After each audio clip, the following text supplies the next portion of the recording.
quack. Okie, also Doki. Okay. One thing I didn't really do was create a recap, so I'm just gonna go on top of my head. So after the battle, um, y'all had a brief social encounter with the researcher that came to Loonshell Harbor basically less than 2 weeks ago. She also, you did see her before, also dissect like the giant sea crocodile that I mentioned before with tentacles on its back and then this giant eyeball at the end of its tail. That happened like 3 to 5 days ago. Um, but this time you actually got to talk to her along with her brother. You found out that she's a scaredy cat, but when she's hyper focused on something, it's impossible to break away her attention from it. Um, and Chisuyu had a little bravery moment and held Balin's hands and offer a room at your mom's place for the night. Um, TLDR, y'all went back home. Balin and his sister went to the research center. You had a little chit chat with your mom, went over the bracelets and that y'all gonna leave the next day. Balin, his sister, came over, had a little conversation, and then his sister went back and he crashed at your place for the night. Separate rooms. Aeris made sure doors were locked. Didn't trust Balin. But the night was uneventful. Everything went smoothly. Chisuyu snuck out to have a duel session with Fitsits, and after some fancy footwork and maneuverability, Chisuyu knocked the rapier out of his hand, and Fitsits yielded. To celebrate victory, he treated Chisuyu to some refreshment beverages at the nearby tavern, where Chisuyu asked for some dating advice. In the meantime, Aries did a little shopping and uh, caught up with one of her fellow employees and went on like a little date that did not turn out too good at all. Um, then y'all, oh, then Chisuyu went to a nearby smithy where Fitsit bought as a reward for being training so well, bought uh, the short sword with a golden handle, and Chisuyu had it engraved, which I figured out the Moonshell Harbor slogan. It's embrace the depths of the unknown. Uh, little history on that.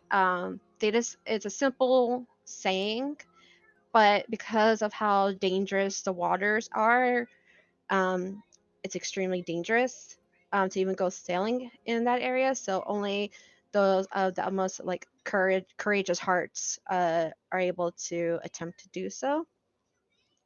And you also got your initials on the short, if I remember correctly, too. Yeah. Yeah. Um, you also did a little work for the shopkeeper. He jolted down. In the future, you'll get a discount. Then uh, speed things along. You went back home. Y'all went back home, gathered your stuff, said goodbye to your mom. Um, you saw Balin and his sister leave the research area, helped them carry a crate, went to the wagon, and Chisuyu pulled Balin off to the side, delivered him this short sword, and he was ecstatic. They got a little uh, close with each other, and then we started the journey.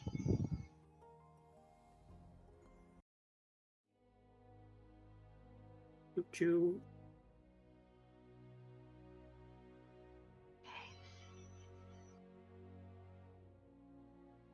uh Balin and Laura did mention to you guys, well, Aeris mentioned that she needs to make a stop at Whispering Meadow, which Balin said was on the way. You had to cut through a forest, and he's been through the path a decent amount. So him and his sister are in front. You guys are in the back. If you guys want to talk or anything, just let me know. Otherwise, I'm just gonna go to the first day's events. I'm good.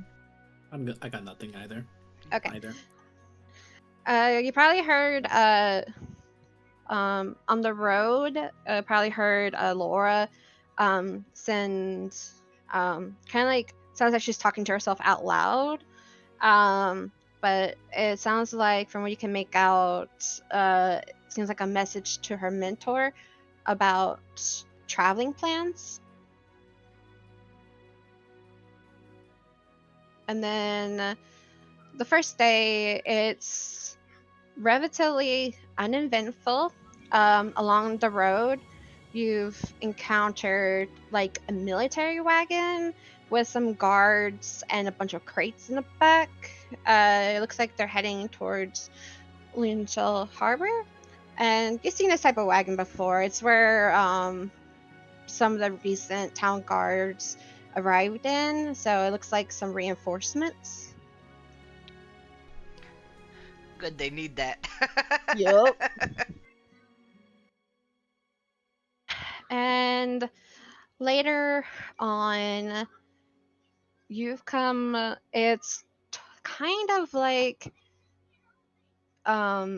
dusk is approaching, and then all of a sudden, out of nowhere, these giant um, wolves with red eyes and white pinkish foam forming around their open jaws begin to circle the wagon. And here we're gonna do the first group check ever.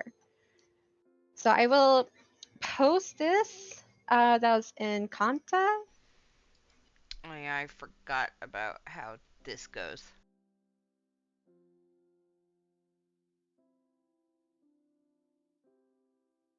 It's all the way at the very, very bottom.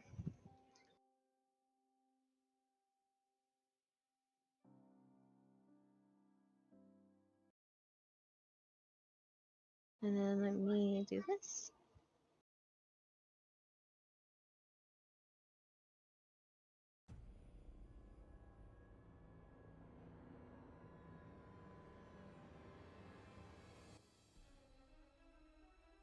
Okay.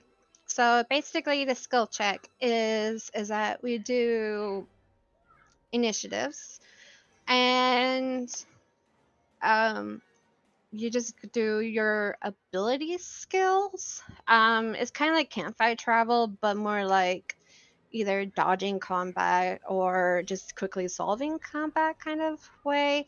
You can only use per round. You can only use an ability score once, and whatever ability score you use during the time can't be used again in the initiative order or by you yourself. However, the next round, another person can use that ability score. Gotcha. Yeah. Um.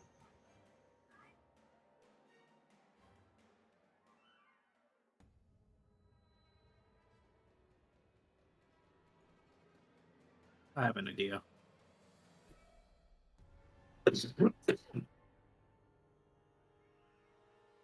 Okay. And for now, we'll just roll initiative and see who starts to go.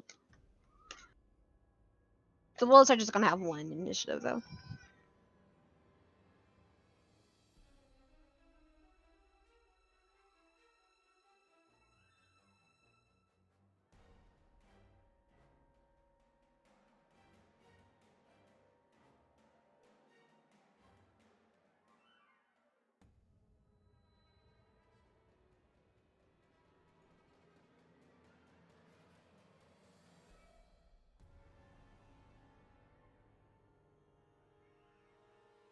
Okay, Chisuyu, you start.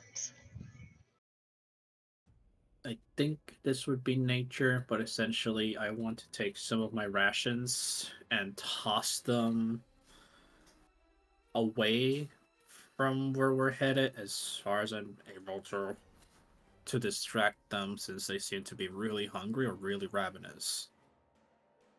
Ooh, nice, nice. Yep, that would work.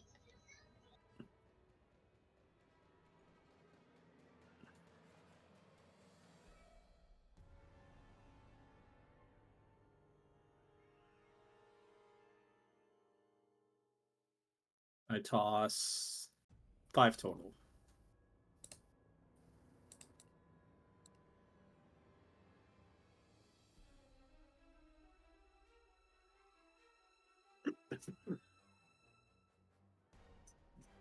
Okay, you toss the rations out and about, scattering them whenever you can, like, reach or as hard as you throw.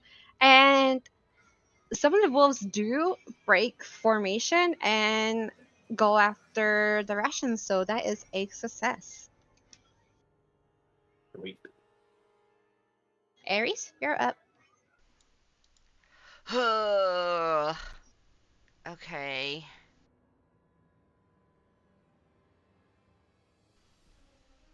I would like to. God, I don't know.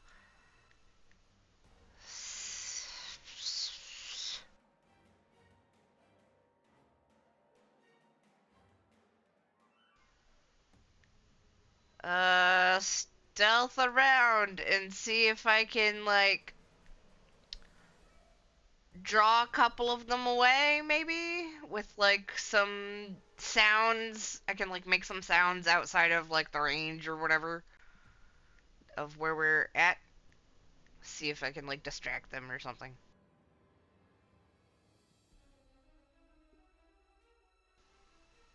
But Sure, you with, can like, try. There's like a bunch stuff. of Yeah, I don't know. rocks nearby.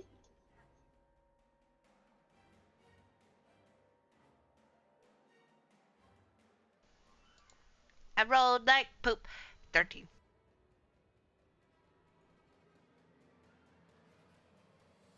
Okay, you do try to stealth, and you think the wolves don't notice you until you grab some rocks and try to cause like noise off in a distance away from you guys, but then they all lock eyes on you. Okay. That is one failure.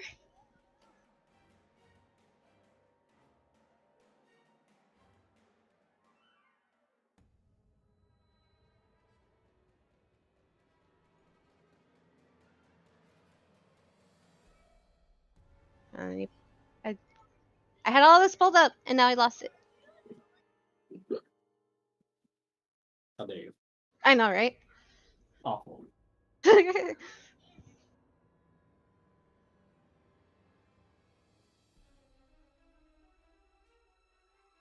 uh, Leora, freaking out. Um,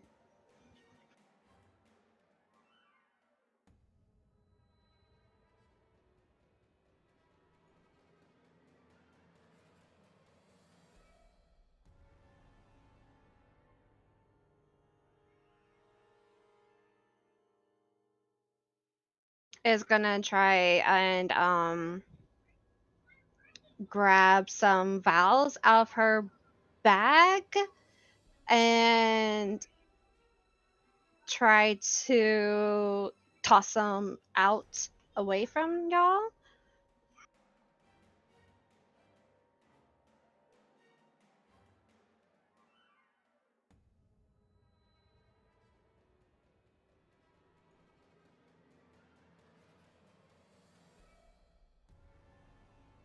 Okay. Uh, so off in the distance, you probably could hear this. You do hear some like glass shatter on the rocks, and a few like one one wolf goes and ventures towards it. So that is one success.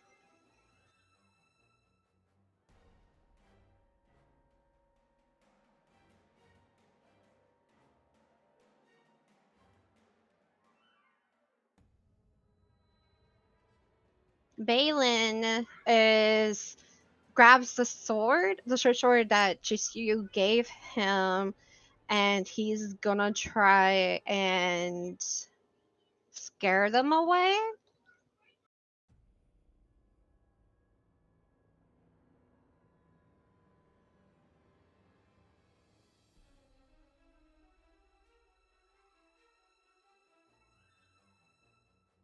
However, you may hear him like shout and like um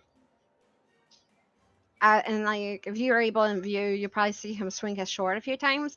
But the wolves end up looking like they're more aggressive at him. It was a failure.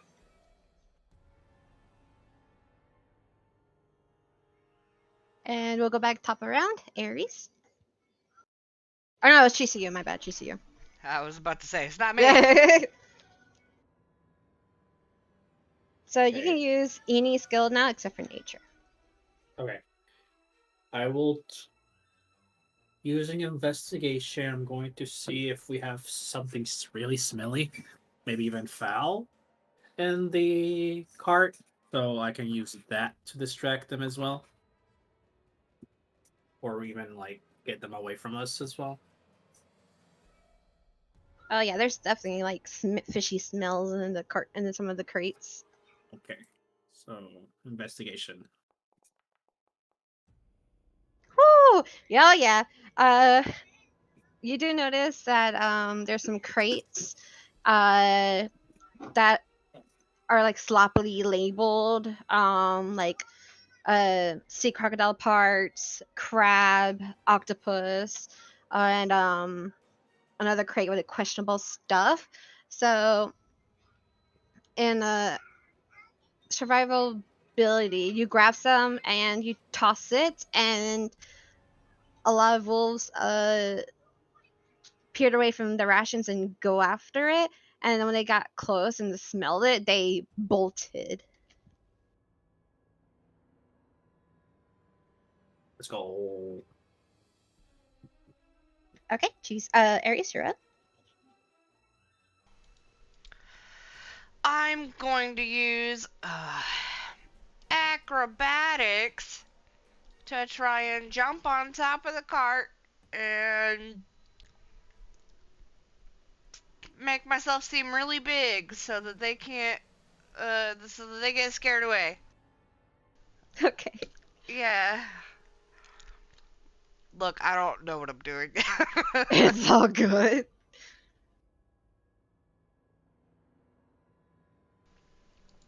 $19.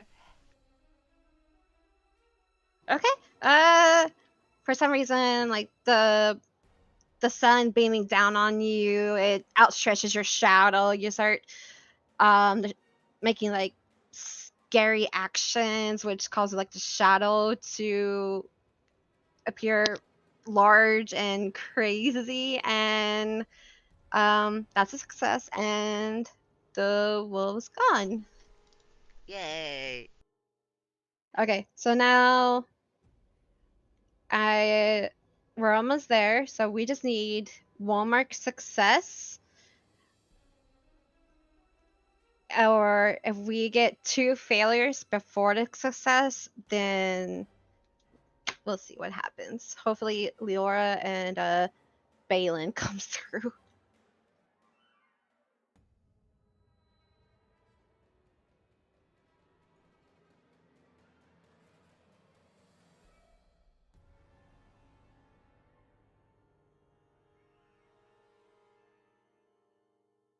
Leora digs into her pouch again, and uh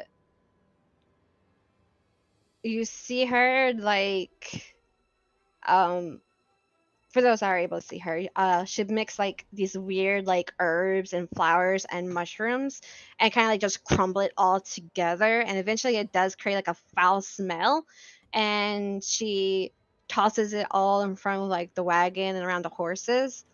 And let's see.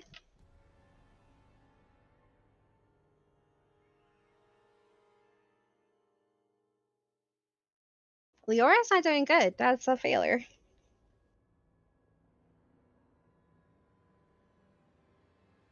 instead of like her hoping that it would scare them away, they end up like eating at it and then like try to go after the horses. Balin will see this and okay, he already used intimidation, so I can't do that again.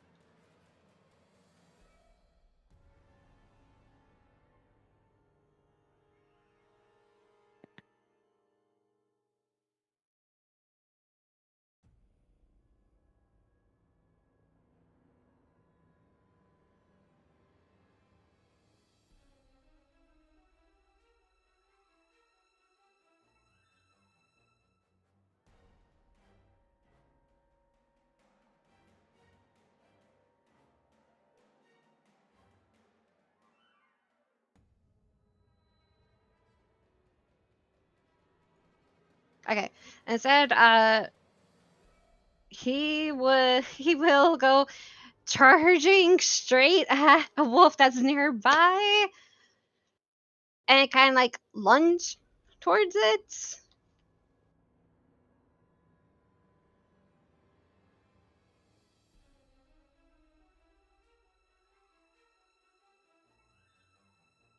And that's a success.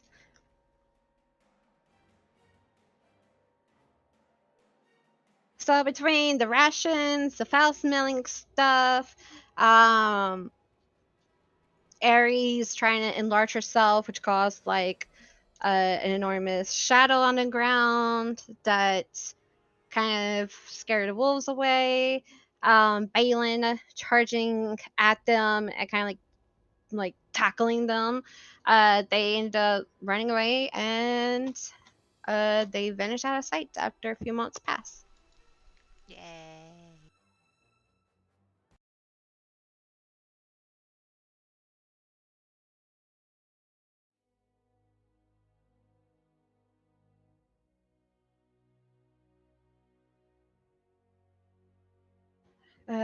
Balin and Luor will check on y'all, make sure everyone's okay. And after confirmation that no one really got hurt, Leora will be slightly upset that some of her samples, or like her species collection and whatnot, got uh, used up in the process.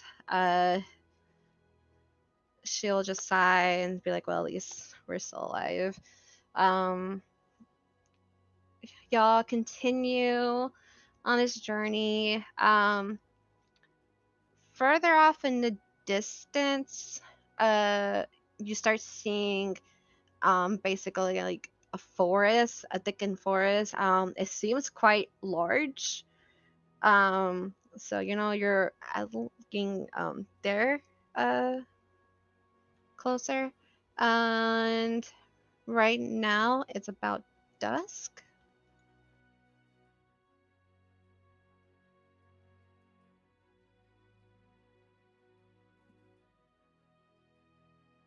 Um, you get near like a border with some trees nearby it. Balin pulls a wagon over and says, "We'll camp here for the night."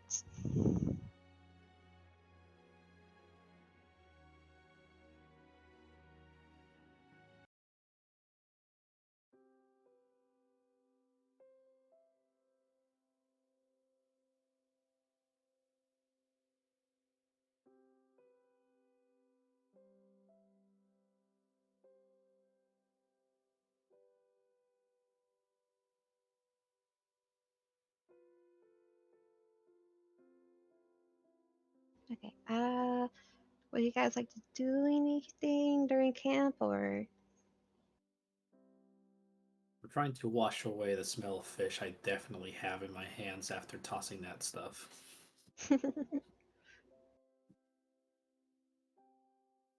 Gagging all along the way.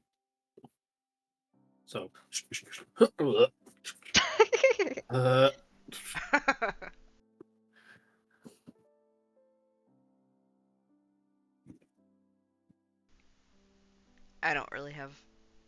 everything I want to do specifically.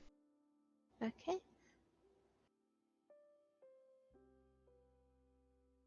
Balin and Laura walks up to you guys. Uh, so just for safety reasons, we should have someone keep an eye out. Um, who wants to go first? I will. Okay. Uh, who wants to go second? Uh, I'll go second. Okay. Sorry. Balin walks up to you. Do you need help with that? I got it, I think. I think I'm just nose blind at this point since I've been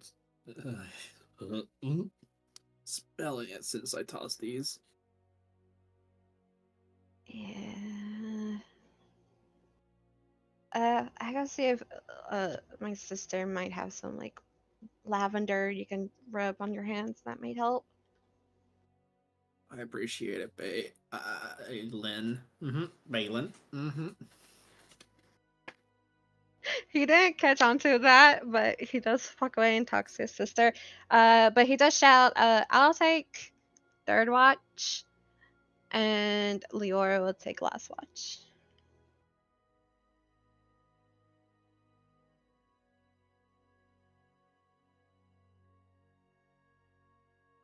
Sure enough, Leora did have some spare lavender, and he gives you like a few twigs, and I was like, this should help, I hope.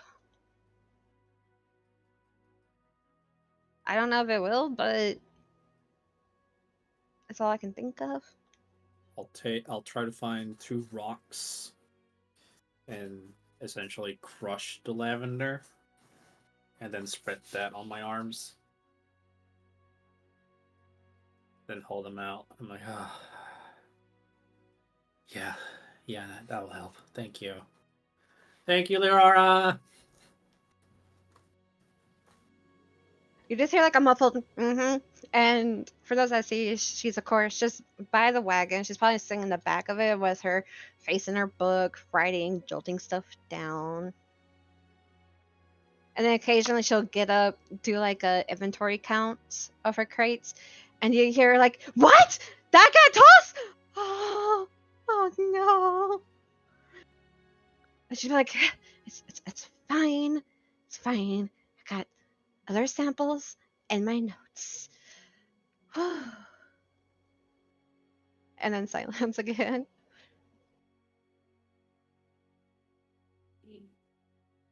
Okay. And y'all settle in for the night with Aeris taking first watch. And go ahead and give me a perception check and what would you like to do during your 2 hours?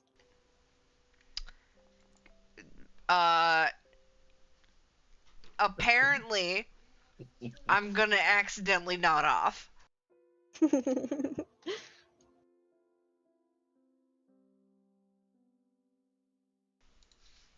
And that's my 2 hours. So it's quite peaceful. You see some flowers just flow in a gentle breeze. It's kind of still like a warm breeze, but it has like a little cool notes to it. Um, Oh no, so it's the perfect fall asleep now. yep, Uh-huh. exactly. Um, you just hear like swaying of the trees off in the distance, some birds chirping, and you nod off, and you after like a few hours you startle yourself awake by a squirrel accidentally dropping a nut nearby you. You got nodded on.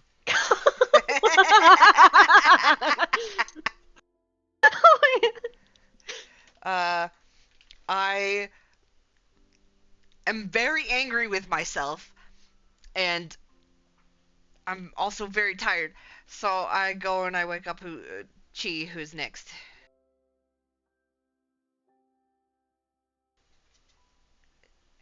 It's your turn. Stretch. Well, you look like you had a good sleep. I nudged to my own face, wiping my side cheek, inferring that she should do the same. Uh, yeah, she does that. Well, at least that means you're comfortable. I did not mean to. It's Just fine. You need the rest, sis. Don't worry. I got this. good night. Kiss her good night, and I head off to somewhere. Okay. Go ahead and give me a perception check along with what you're going to do for the next 2 hours. Oh Oh, my god! sisters! Oh my god! I won't fall asleep, but what I was going to do in the next couple of hours was practice my flourishes. So let's say that I started out with my flourishes and then just got super into it and did not perceive anything at all. Yeah, you're super hyper focused on it, and thankfully, nothing happened on your watch. And then you realized that, oh, I should get Balin up. I go over to him and nudge him awake. It's like, hey, wake up, sleepyhead. My turn? Mm-hmm. Anything happen on your watch? No. Everything's good. Okay, good. I don't want to run into those wolves again. I never seen them with red eyes before. Yeah, that's concerning for sure. Well, I'm gonna go to bed. I'll catch you mañana. Okay, have a good rest. And he gets up, stretches, and his armor is off, but he grabs the short sword and he attaches to his belt, and he goes off. And y'all probably will look at, depending on how long it takes you to sleep, you might hear him just walk around in a big circle just around the wagon, basically the boulder, the trees, and wherever you guys are resting at. Okay.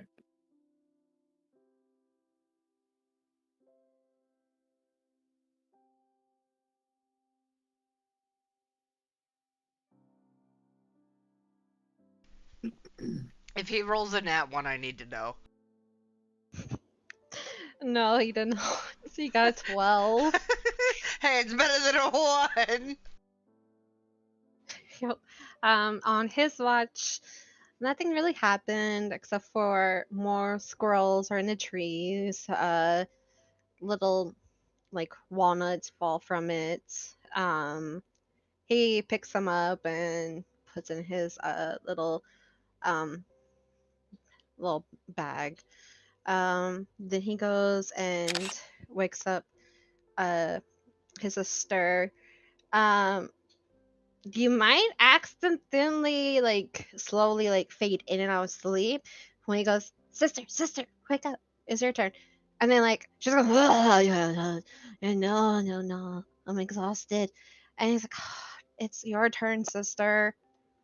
See, this is why I told you shouldn't have pulled an all-nighter last night. Just let me sleep. Why are you gonna be such a pain? Okay, sister, I guess I'm just gonna have to take all those samples you have out in the back and just toss them. She goes, I'm awake. And she gets up like, why you gotta be so cruel? He just chuckles. Um, He goes back to sleep, placing the short sword by his bedroll. Um, Before he falls asleep, he might like sit up and stare at Chisuyu just for a few seconds and kind of smile and then go back to sleep. And for Leora, she's supposed to keep watch, but instead she goes back inside the wagon, make sure all the stuff that she accounted for is still there. Um, she does that for her watch.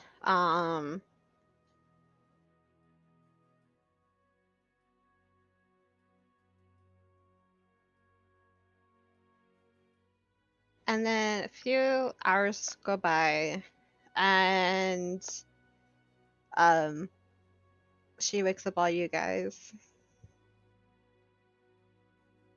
So the night was thankfully uneventful. No wolves or anything like that. Just squirrels nutting on people. Okay. This. For those of you, remove one ration if you guys did eat. The sun rises, and it's the start of the second day. Would you guys like to do anything before we move on?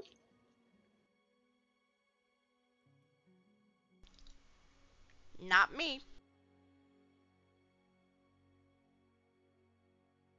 I'll go over to Balin, wish him good morning, and then give him shyly another peck on the cheek as I run out to get my things together. He blushes and kind of puts his hand where you kissed him and just kind of like stands there in shocked. You sense that he's not used to this. Good, neither am I.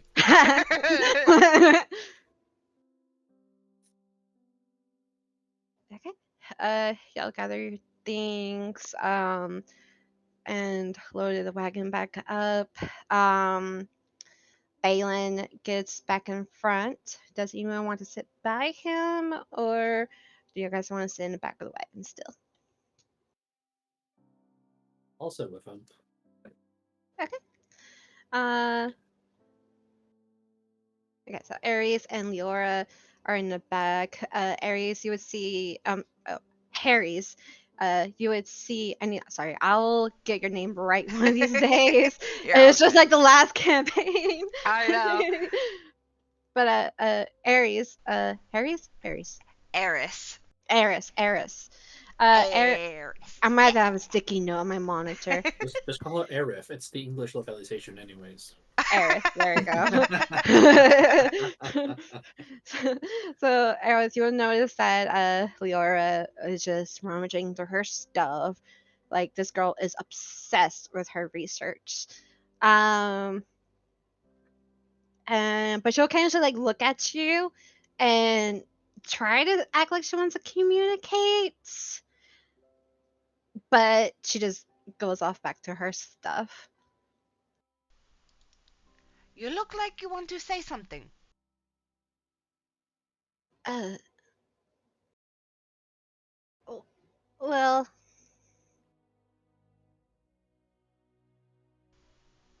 Yes? I am not good with talking.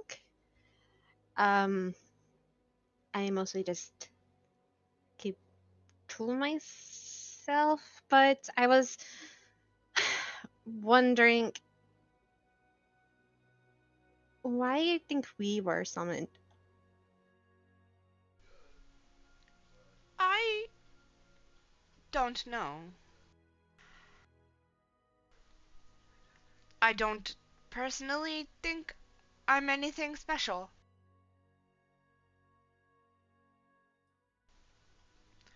You, on the other hand, I can see how you and your research would be quite valuable to some sort of investigation or something that they might be doing.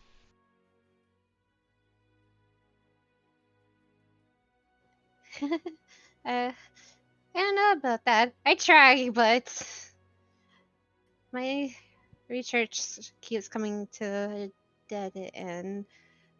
So I don't think I'm much assistance. There's tons of other good researchers out there. I'm just, I'm new to this, but you know, um, you don't think we're in trouble, do you? If we were in trouble, they wouldn't have sent a letter and supplies. They would have sent men. That's true, I suppose.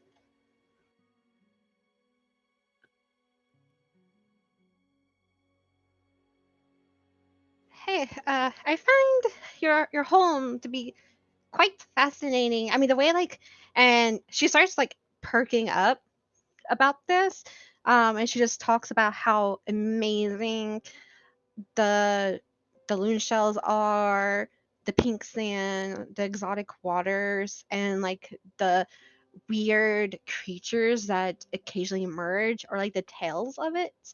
And she'll just go on and on. It's like, oh, you were so lucky to have lived there. I wish I lived there. It is a nice place to live if you ignore the monsters. Oh, but they're so fascinating. Like that sea crocodile. Look how they got tentacles on its back, and the eye. Oh man, the eye was so fun to dissect. Like if you saw and she just goes on and she just talks about these random scientific stuff about it, and most of it's foreign to you. Hmm. But she'll just go on, and then she'll call herself like, "Oh, I'm sorry. I I can't seem to stop when I get fascinated about a topic or a creature." It is it's nice. You should attempt to maybe practice restraint sometimes though. Uh, yeah. And she kind of slumps back, and she'll just keep her eyes and her entire face directly in the book of her book. I didn't like man.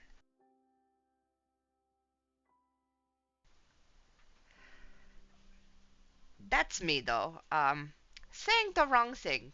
That's you may be the one who talks a lot, but I am the one who says the wrong thing. She kind of peeks up from her book.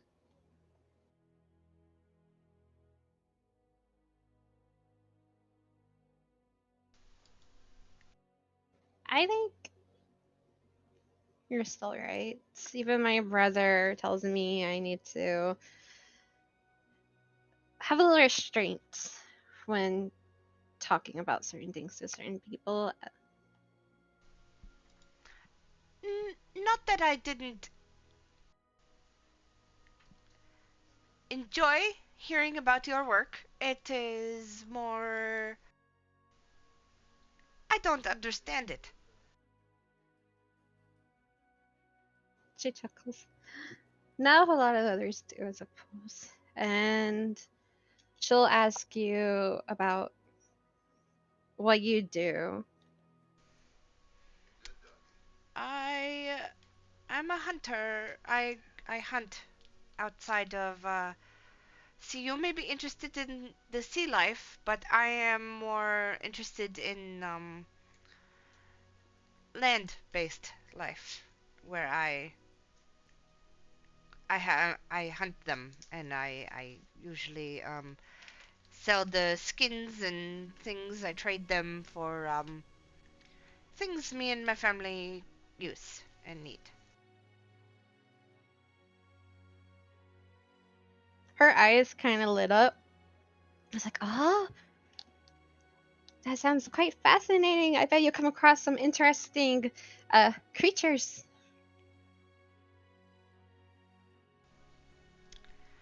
Not quite as interesting as the sea life, that's for sure.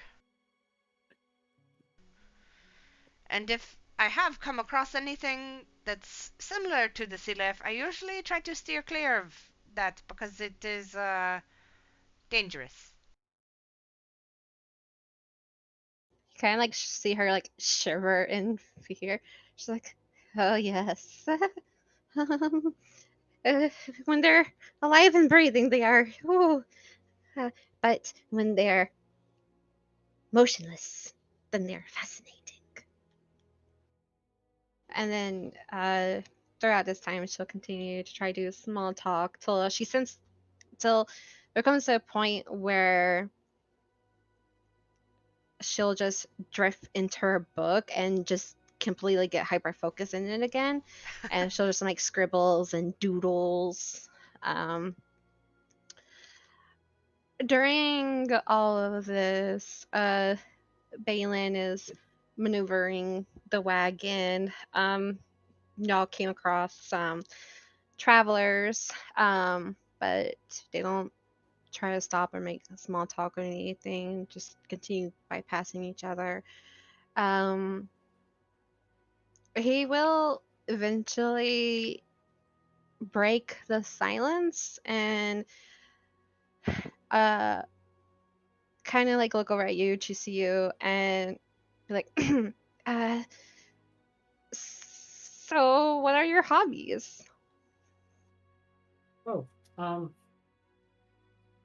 well, um, little bit of a bookworm, so I usually tend to just go to the library and look up things, and whenever I'm not doing that, I'm usually looking at the pier, looking out to the sea.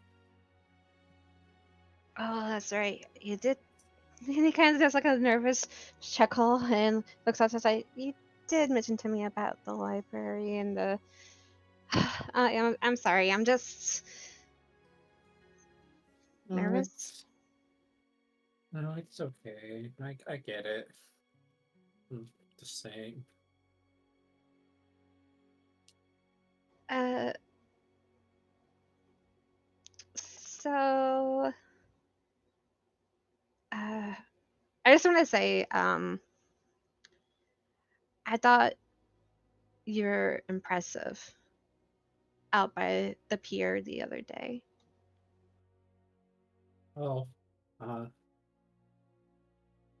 it's not something I hear a lot, so thanks. Well, you're definitely a lot braver than my sister, who is just dead set clinging onto me. Well, she'll sigh deeply, looking at her rapier. It's like, obviously, I've never always been like this. I was closer to what your sister what is right now. Big coward, always hiding behind my sister. Never able to stand up by myself and getting bullied because of it. Until one day, a certain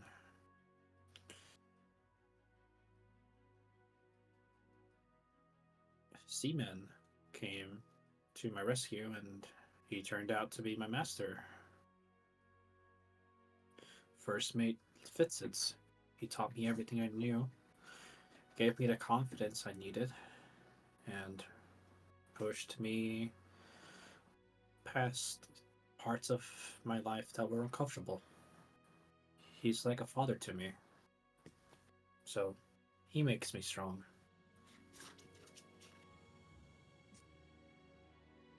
Well, I'm glad you met them then. But even if so, even as you were before, it still makes you who you are. So I still think, even though you're like shy and whatnot, I think you're so special. And then he goes, oh, and he kind of just like rubs his temple, like he's realizing he's being slightly awkward. Um, that is a nice rapier you have. I, I like to train sometimes before I go to bed. Would you? I'd love that. I'd love that. Okay, tonight let's uh train then. And then he'll kind of like nervously like slide his hand and kind of like uh puts it over your hand, just tap it slightly, and then remove it and put it back on the reins of the horses. I will.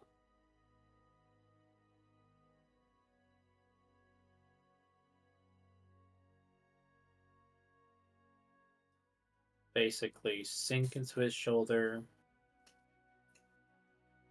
and re-grab his hand and tell him it's okay.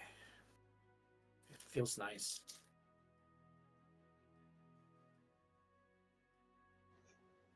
He just smells. And your journey continue. The giant forest uh that was in your guys' view does seem a lot closer now. Um,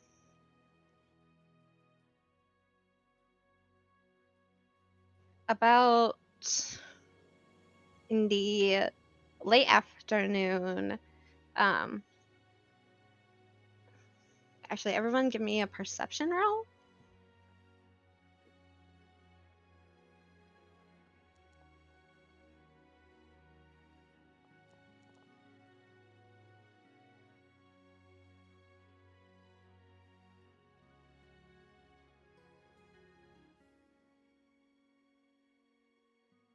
Okay. Uh, both of you guys will definitely notice this. Um, something off the beaten path of the main road kind of catches your eyes. Um, you notice a few trees and bushes clumped up together, which is nothing unusual. However, you also notice some kind of weird stone shape that appears to look like a spike tail poking out between some of the bushes and between the trees. At this point, it's kind of hard to make out what fully it is.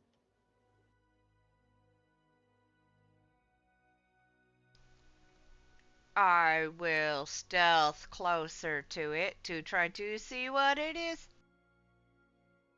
Okay. You you mentioned that you want to go check it out, so Balin pauses the wagon. Go ahead and give me a stealth check.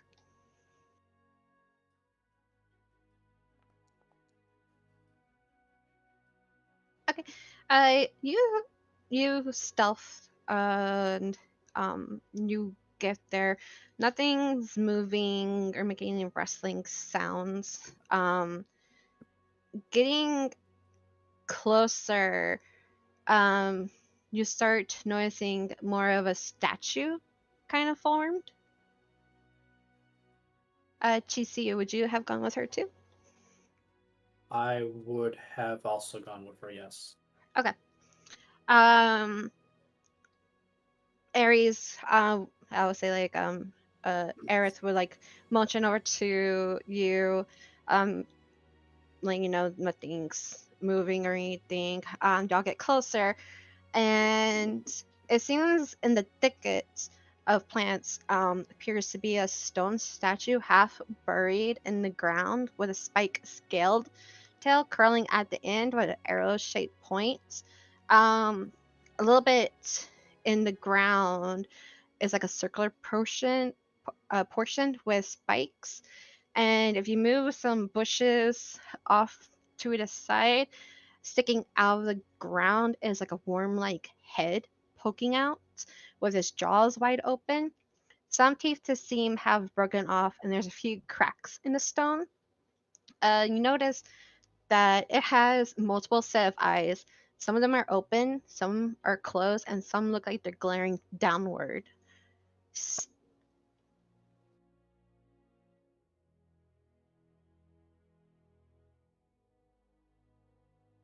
Any of you two are gonna stare into the eyes, or is just So like a quick glance around? so it's like a statue of a thing?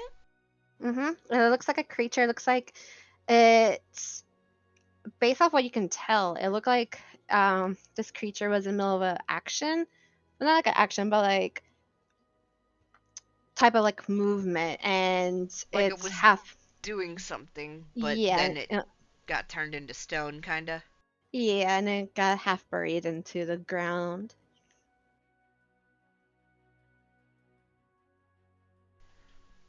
I'm curious about it. I'll take a closer look at everything. Okay. Uh,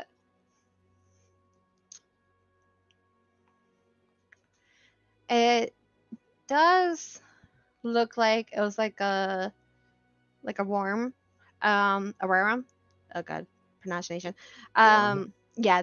WYRM. Yes, correct. With like the scales, the spikes. However, um, and Chisuyu, you spending time at the library, you would have seen pictures of these type of creatures, but however, you never saw them with the eyes, these multiple sets of eyes. Uh, both of you guys would got like an eerie feeling about it, and I will say this for those that are gonna like stare and examine the eyes a little bit more. You would have gotten like, um, you would hear like whispers echoing in your mind, and for those that are, go ahead and give me a wisdom saving throw. And during all of this, um, you would hear like two sets of footsteps approaching you guys. I am not looking at the thingy. I am looking around to see like the surroundings, what might have done this to this thing, um, that kind of stuff. Okay. You can go ahead and give me an investigation check. Chisa, you uh as you start hearing whisperings echoing in your mind, you eventually just break away from it. You shake it off, and you just probably assumed it was just nerves of the journey getting to you, especially being like so far away from home. Okay. With the investigation check, it's hard to tell, um, but I would say even both of you guys can probably tell that this statue probably is only half buried just because of the elements of time itself. Okay. The two sets of footsteps is, of course, Balin and his sister. Um, his sister would immediately get excited and examine this, and she would tell you a few historical tales about the ages of old, and she's like, "Oh, maybe this is one of those creatures from the history where they got turned to stone that was plaguing our lands." Yeah, I do remember reading about that too. Can't believe such a statue survived this long. Half buried, yes, but still up. Balin is keeping his distance from it, and he'll tell like his sister, "Don't get close to it."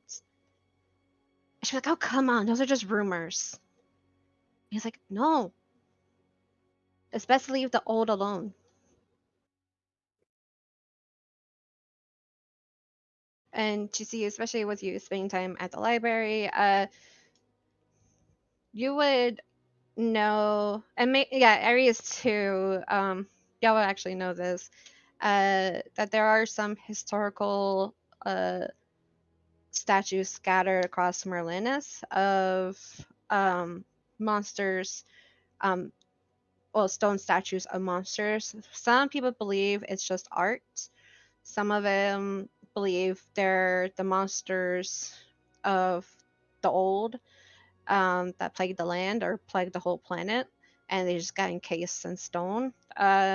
People fear that they might break out, and other people think they're just stone, basically.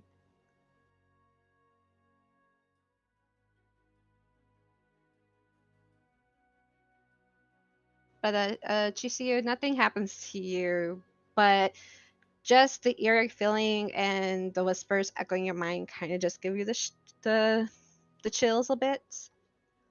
Okay, in that case, I'll back up what Balin's saying, yeah, it's for as much as I also want to keep prodding at this, I don't think it's a good idea.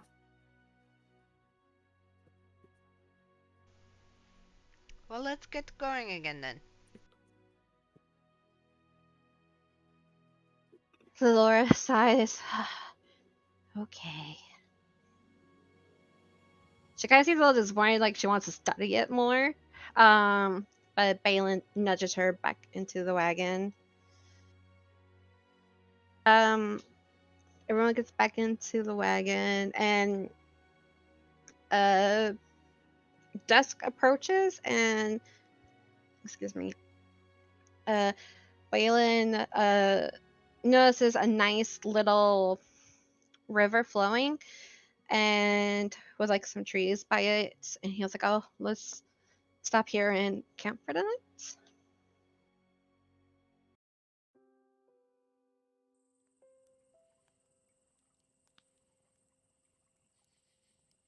Just fast forward a bit. Balin would help set some stuff up.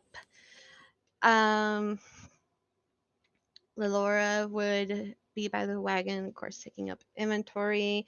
Balin would set up the fireplace, and then he'll go by the shore of the river and kind of sit down, and um, he would pull out like a fishing rod and try to fish.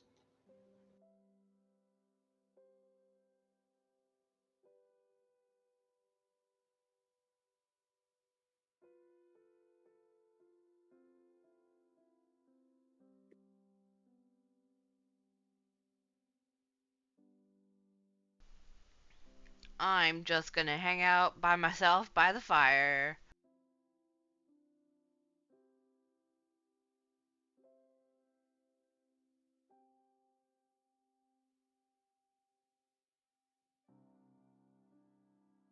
Okay. Chisuyu, would you like to do anything? No, I'm good.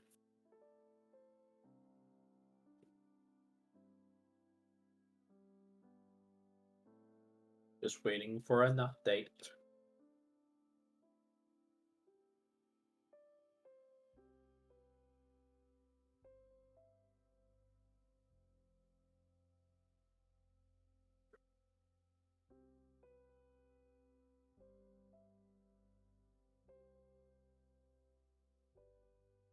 Okay. Uh,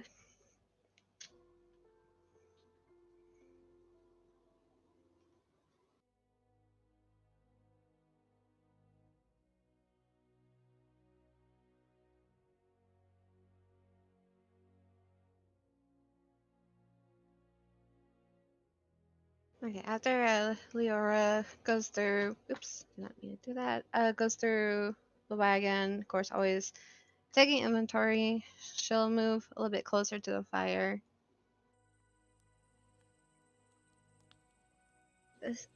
So, how are y'all two doing? What did you say, Mari? She'll ask how y'all two are doing.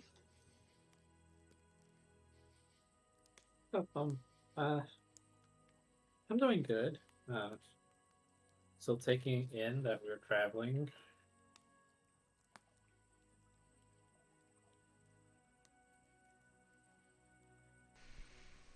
I'm eager to get there.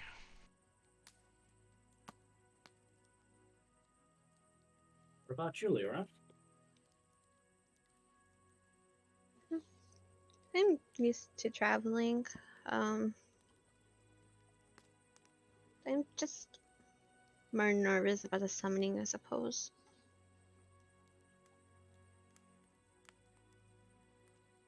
Well, we'll find out eventually. I'm sure it's that thing.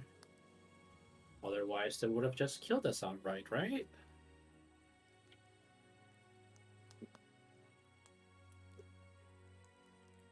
Her eyes widen.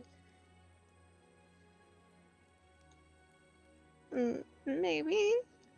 Oh, sorry. Either that, or they would have had us arrested. But perk up. Worst case, they'll send us on an epic quest or an epic errand, and think of how much we'll be able to learn. What libraries we'll be able to visit. Uh, that'd be cool, but I prefer venturing on my own. Not being told, unless it's by my mentor, then that's a different case. But he lets me do what I want for the most part.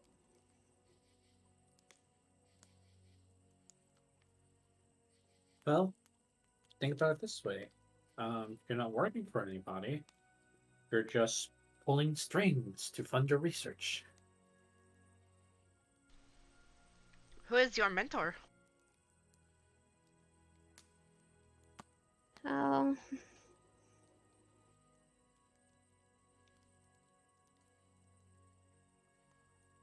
have you ever been to the nearby kingdom? Which? The safari? Have I? I don't think so, but Mari, would I have been there ever? Hmm,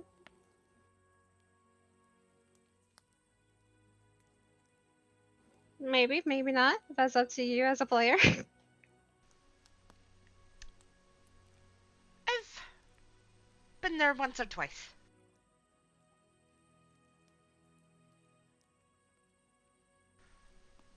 Well, Never enough to really see the city or anything. I haven't. Tell me about it. Oh, it's a beautiful kingdom. Of course, the waters are also purple there too, but it's a darker shade of purple. It seems that whatever water is closer to the tree there, it gets darker. Um, it's a beautiful place. Many colleges there. Um, I'm in one of the few top ones, and she kind of like looks up proudly. But I don't want to talk about it. But however, a lot of people flock there. They believe the divinity that bless that area uh, grants a happy, long end marriage. I don't believe in it though. And she kind of like looks sad slightly across her face. Why not? Have you been married and it did not work out? Oh no no no! Sis. I don't date. I date my research.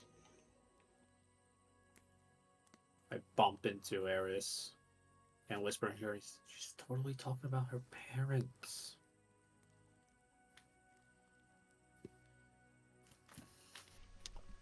Oh.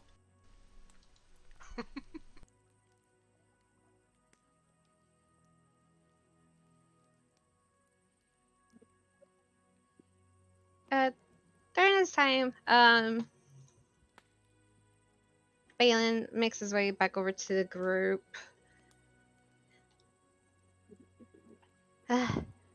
No fishes were biting this time. And his sister says, "That's because you suck." And he just glares at her. Would you like help? You fished before? Yes. He hands you the fishing rod and a little like metal box that has like dirt in it, and if you open it up, there's like worms inside of it. I will take the bait and put it on the line and go fishing. Okay. Give me. Oh, what would this be? Nature? Survivability? Survival. I want to say survival. Yeah, survival. Okay. 20. Okay. You will say also, since you're near the water now, you would notice that there's like shades of purple flowing in the river, and the river is also like mix of like blue now.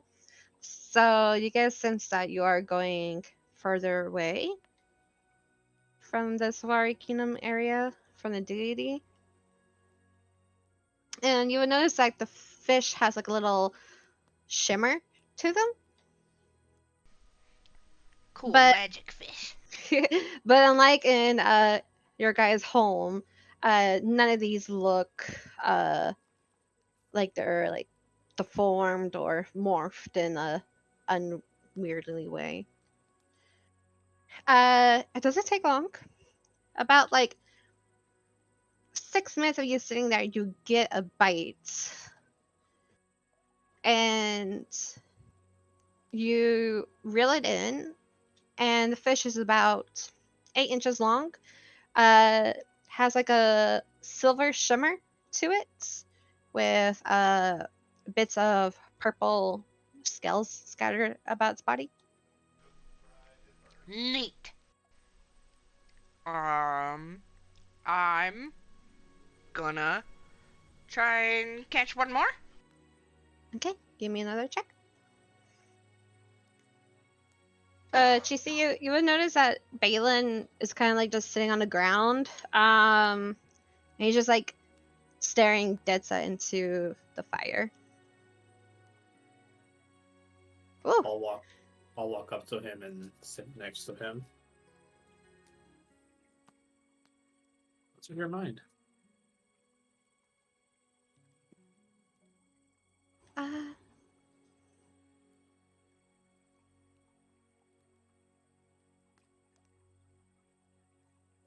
there's. And he kind of like glances at you.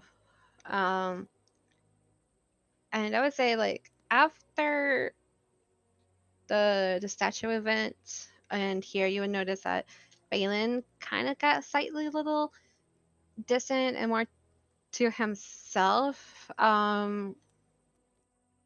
He would have. He would say like, I might be overthinking things, but uh,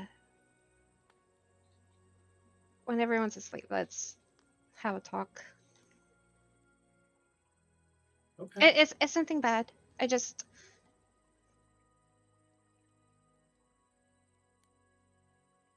Okay. I just don't want you to think certain things. And he's getting a little awkward, like he doesn't know the right words to put it, and he also feels uh you might see him like like nervous, like he's like wanting to say something, but he's like, oh no, she might get the wrong idea or something. I'll try to reach for his hands and see if he pulls away. He doesn't pull away. And he kind of just like he puts his hand on top of your hand. Like, hey, I trust you, and you can trust me.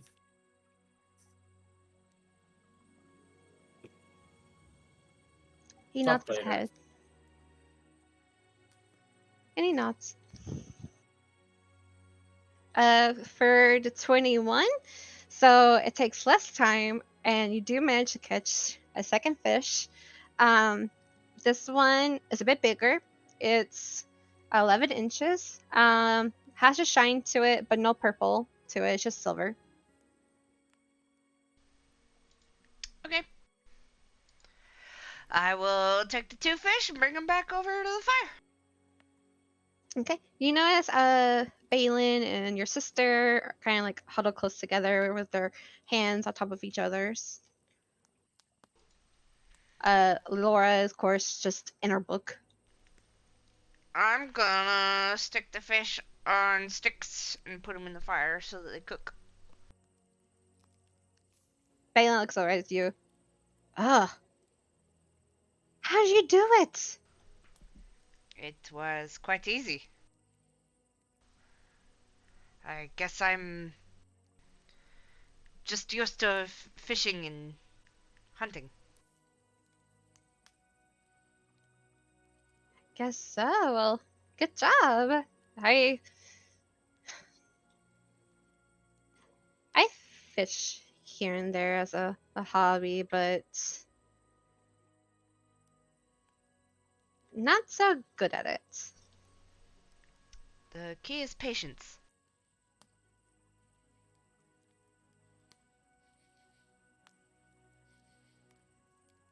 And I'll also put on top of that. Well, fish also tend to feel vibrations more than other animals. So if they sense that the person's heart is on worry, they won't come close either. Grips his hand tighter.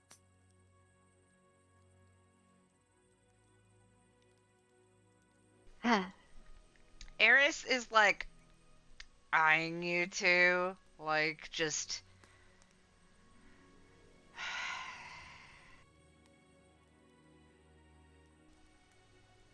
like it's like a side eye that you're getting. Like I'm just keeping an eye on you.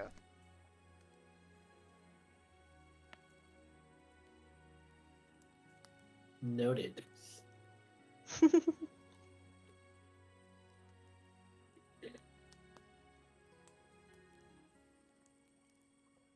okay. The fish cooked. Y'all had, thankfully, with the size of the fish, there's enough to go around. So, no need to subtract any rations for tonight. Um, We Woohoo! the fish was actually, for just being fish, it was quite filling, and it actually gave you guys a little bit warmth on the inside. well, tingly. Awesome. And time goes by. Leora would gather some vials, and she'll go by the river, and she'll take like little water samples, cap them. Then she'll look around like the forage around the bank, and she'll like dig, see if there's anything interesting. If there was, she'll take a sample of it as well. Um, is there anything you guys want to do before we start watch? Nope. I'm good. Okay. I'll take first watch again. Okay, first watch. And you want to do the same order? Same order, yeah. Sure, yeah. Okay.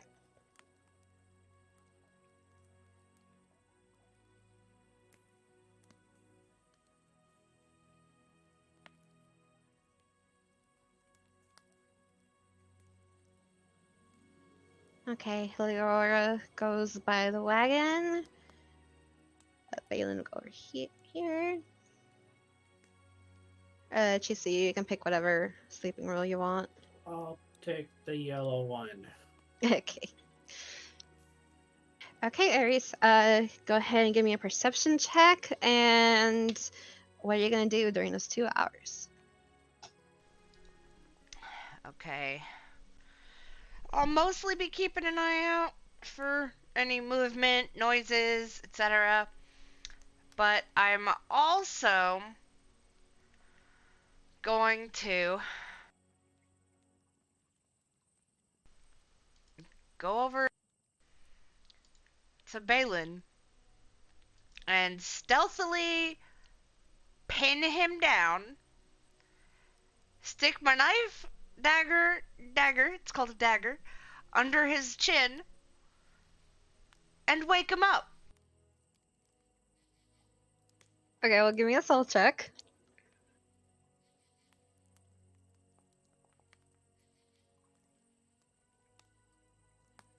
Okay, good enough. Okay, you didn't wake him up. You're on top of him. The dagger's underneath his chin. He wakes up, his eyes wide, and his body tenses and freezes. If you hurt my sister, I will kill you.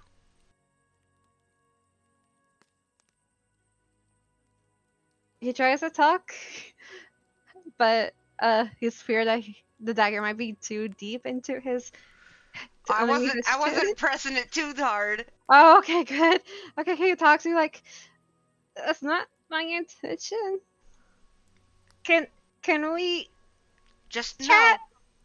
know that I am watching you. And if you hurt her, I will kill you. Listen. He says, and he kind of like motions his eyes away from the campsite. Looks back at you, motions away, looks back at you. Yeah. Can we talk? I will get up. Okay. He sighs, and he'll go over here.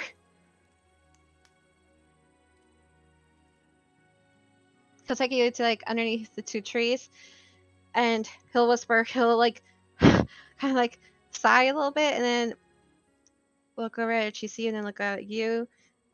Get closer to you, but there's still like a decent amount of space, but just enough to like where he can whisper and you can hear him. Look, don't want to hurt your sister. I think she's cute and different And quirky. and quirky.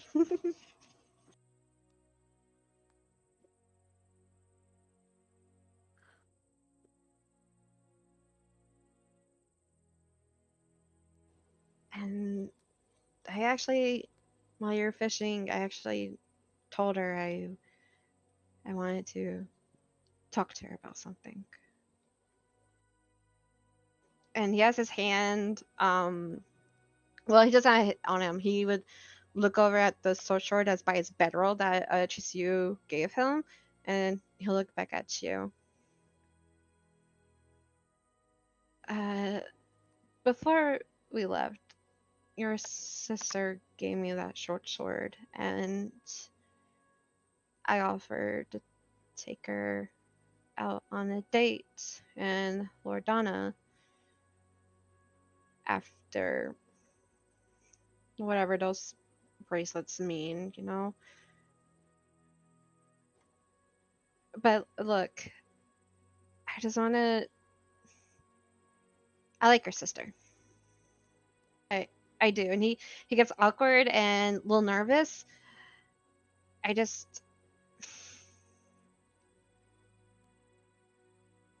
Okay, look, you know your sister better than I do. You don't think she would have gotten the idea that because she gave me something, I only felt like I should take her out on a date? Because that wasn't the case at all. No. He sighs in relief. She is not like that. I was actually going to return the sword to her. You do not like my sister? I do. But I don't know. Maybe I'm overthinking things. It is a gift. I, You keep the gift. yes, but he kind of like just stares and looks at Chisuyu, and he just sighs and then looks away. What?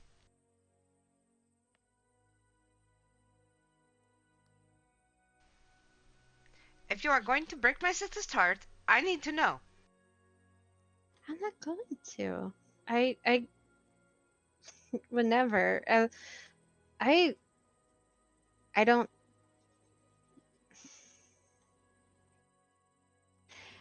I've never got close to someone like this. I've always either been training with the knights or um carting my sister to her dangerous endeavors, which I know it makes no sense, but she gets fascinated. But she lures herself into danger. But when she gets in danger, she freezes up. So I I don't know. I'm rambling. I just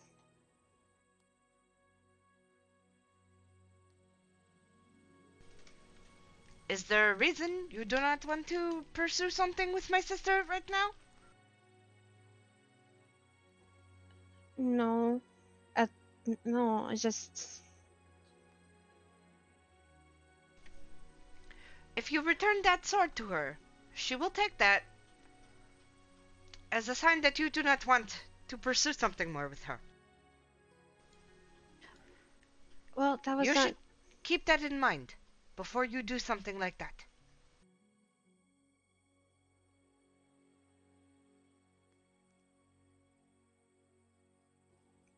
You know.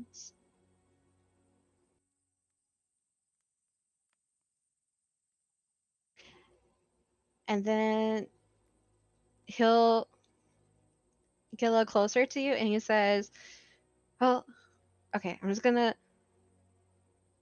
vomit out my thoughts here, and I'm gonna pull you down." Oh, okay. Okay. He's gonna talk to you about how, and he's gonna do this all awkwardly, and but to sum things up, he was gonna say, um, that he's gonna give the sword back to your sister and tell her that he's afraid that there might that he's afraid that because she gifted him the sword, and he said, let me take you out on a date when I get to Lord Donna, that she might got she because he being a guy and all and whatnot is afraid that she might assumed that because of the gift he feels like he owes her a date, and he was gonna talk to her, be like, well, let's get to know each other on this journey, and if the bond that we might sense we have is still there, then meet me up at whatever location I decide to take her out on as a date, and she can come with a sword, and then we'll get serious. And he'll be like, I just don't want to hurt her or feel like I'm only showing interest in her because of the sword. That makes sense to me.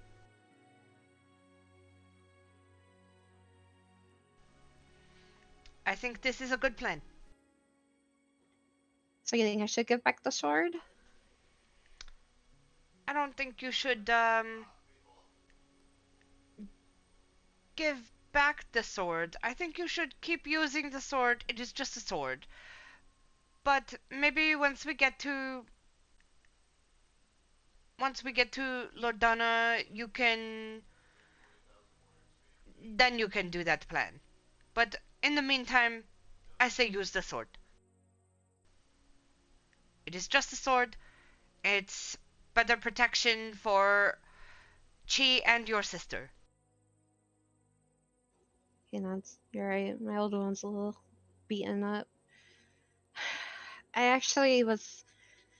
Me and Chi were gonna actually meet up and talk when everyone was sleeping, but Well, then you should go get some rest.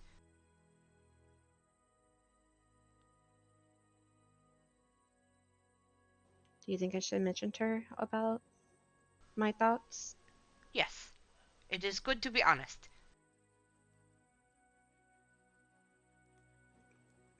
She's lucky to have a sister like you. I would have done the same thing too if someone tried to date my sister. You see a smirk on her face.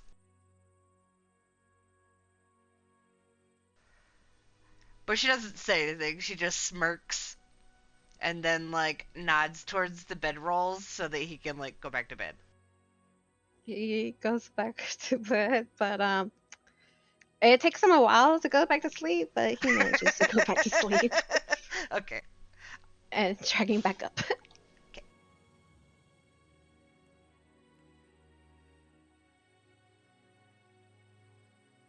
Okay, that happens.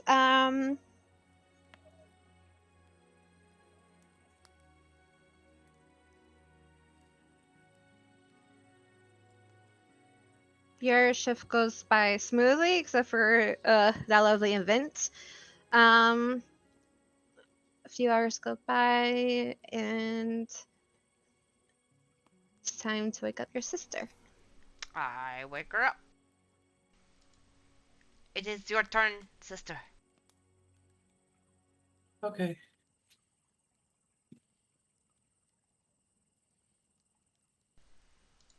And Uh, I go and I lay down and like every time I go to bed, I have my dagger like I hold my dagger to my chest so that like I don't want to get like spooked awake and have like, the thing that I did to Balin happen to me. You know? That's why I hold my dagger there when I sleep.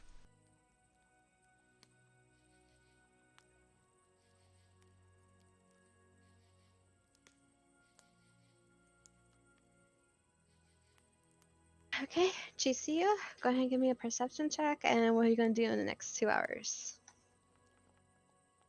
Oh,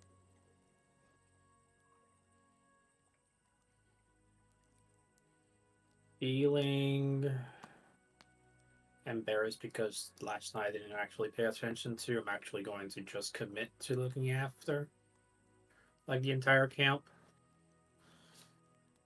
But the one thing I will do is take my rapier out and clean it. okay. Um, during your shift, you're able to keep a sharp, keen eye and hearing out. Um, while you're cleaning your rapier, you would just hear like fish jumping up from the water and diving back down, making little splashes. Off in the distance, towards where the giant forest you're approaching is, you would hear like whispering flow through the wind. Can't really make out anything. It's just like sort of like whispers. Um, birds chirping in the background. Uh, you would see like a shadow of a creature's figure off in the distance from you guys, but it looks like it's just eating or rustling through some bushes and would just walk away, keeping its distance. Um, other than that, your rapier is nice and shiny now, and it is time for you to wake up Balin.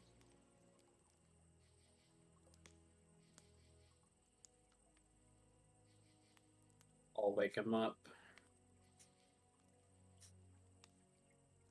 As you try to wake him up, his eyes go wide and and his body like stiffens, and he just sighs and, Relax, it's me.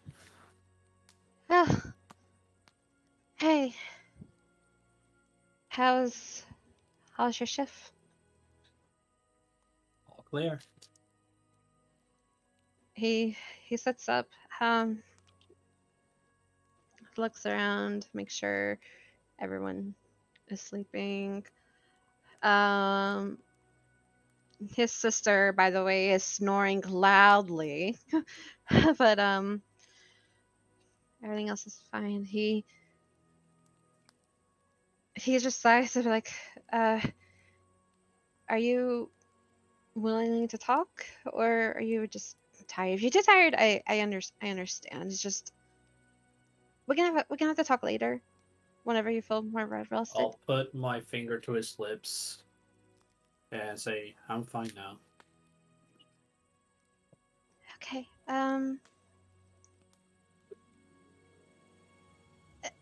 You know, let's.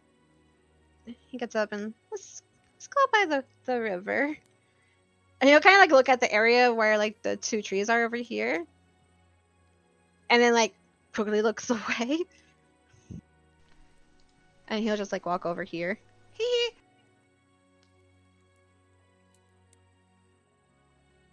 So,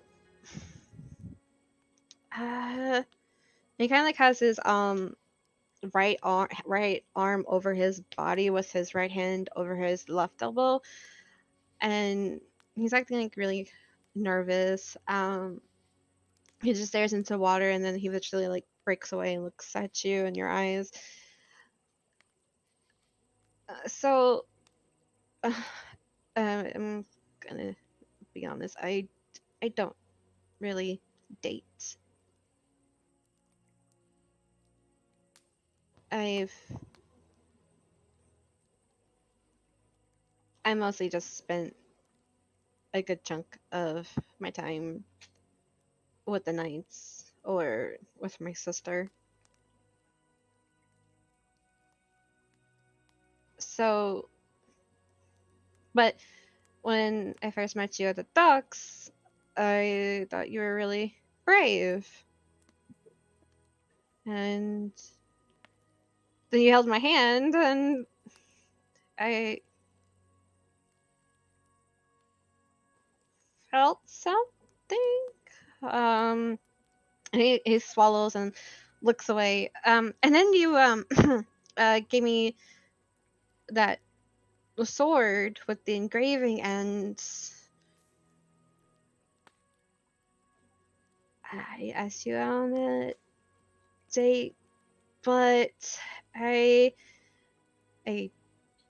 thought about it, and I was gonna return the sword back to you. Oh, only because um the he starts stuttering a little bit,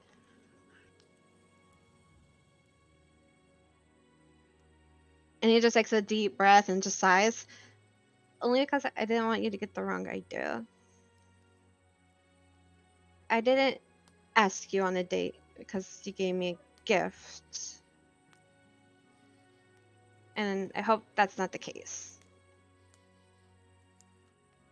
I actually talked to your sister during her shift. Oh no. Are you hurt? Just startled. I mean, she did what I would have done for mine, so.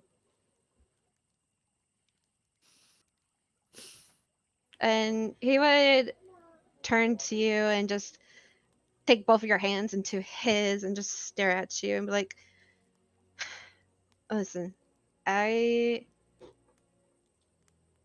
I think you're amazing. I think you're strong, quirky, and brave. Let's use the journey or the time we have before we get to Lord Donut, get to know each other, and when we get to Lord Donna, I'll tell you the spot I want to take you on a date at, and you can meet me there if you want to continue things, and if you don't, no hard feelings or anything. We can be friends. I'll shush him. It's like take a deep breath and look at him square in the eyes and tell him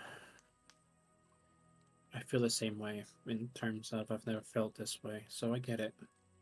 But trust me in saying that I did mean it, and I wasn't expecting anything out of this.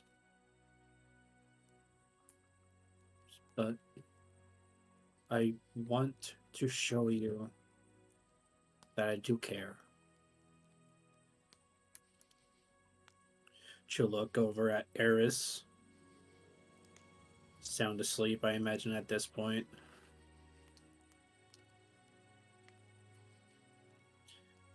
Remember how I told you how before I used to be like your sister?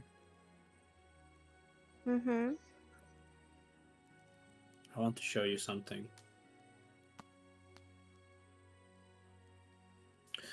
And I'll start to unbutton my lower buttons of my shirt and lift the left side, showing a scar across the side.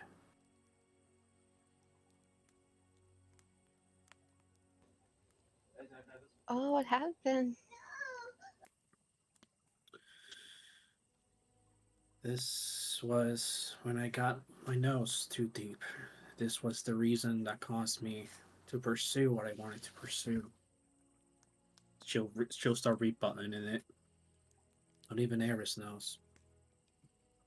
For her, I just suddenly decided to take interest in fighting.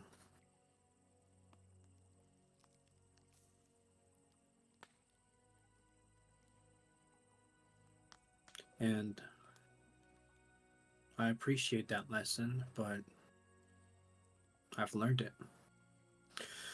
And the moment I saw you, you had such kind eyes. I knew I could trust you, and that's part of the reason I felt something. So, if you think that what I'm doing is just blackmailing you into thinking things, and it's not true. I just did so out of recommendation and out of a want. I wasn't expecting anything out of it, but I'm thankful something did happen. I'll reach out towards his hands.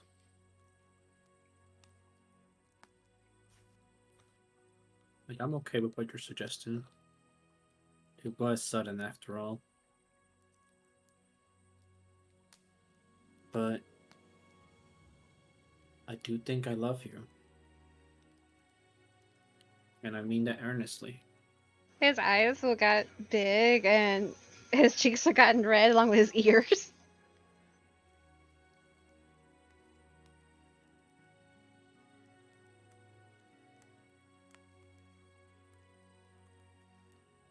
And he'll just stare at your eyes, lean in a little closer, and be like, "May I?"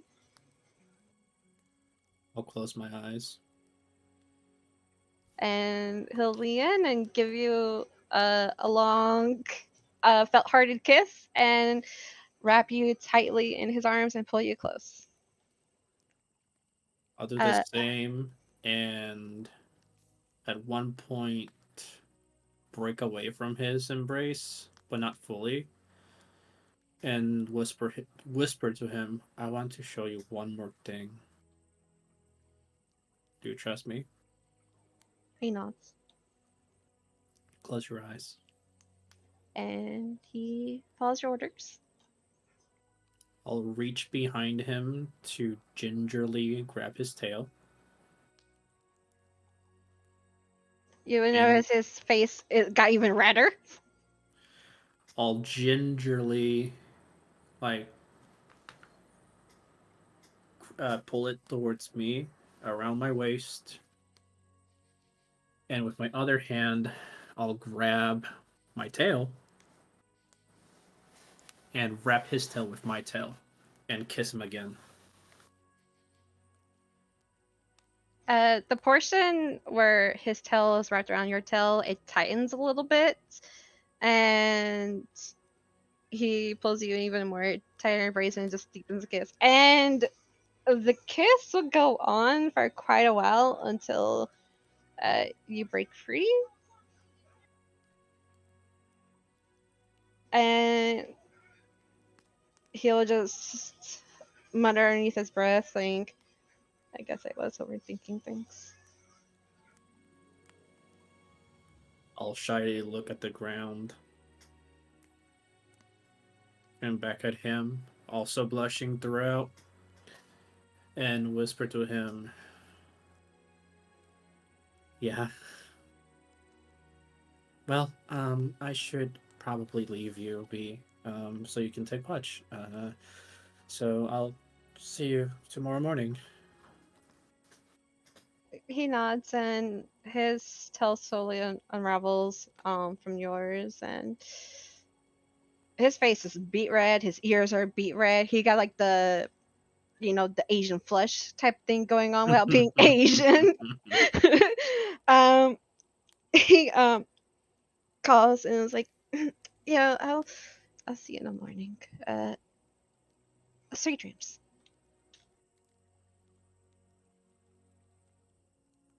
Love you. And I'll run off, and as he watches me run off, my tail is rapidly wiggling in happiness. He And then chuckles. as soon as I lay down, I notice it, blush once more, and tuck it back in my skirt. And eventually, after like an hour of having my heart beating like a runaway locomotive, I'll fall asleep.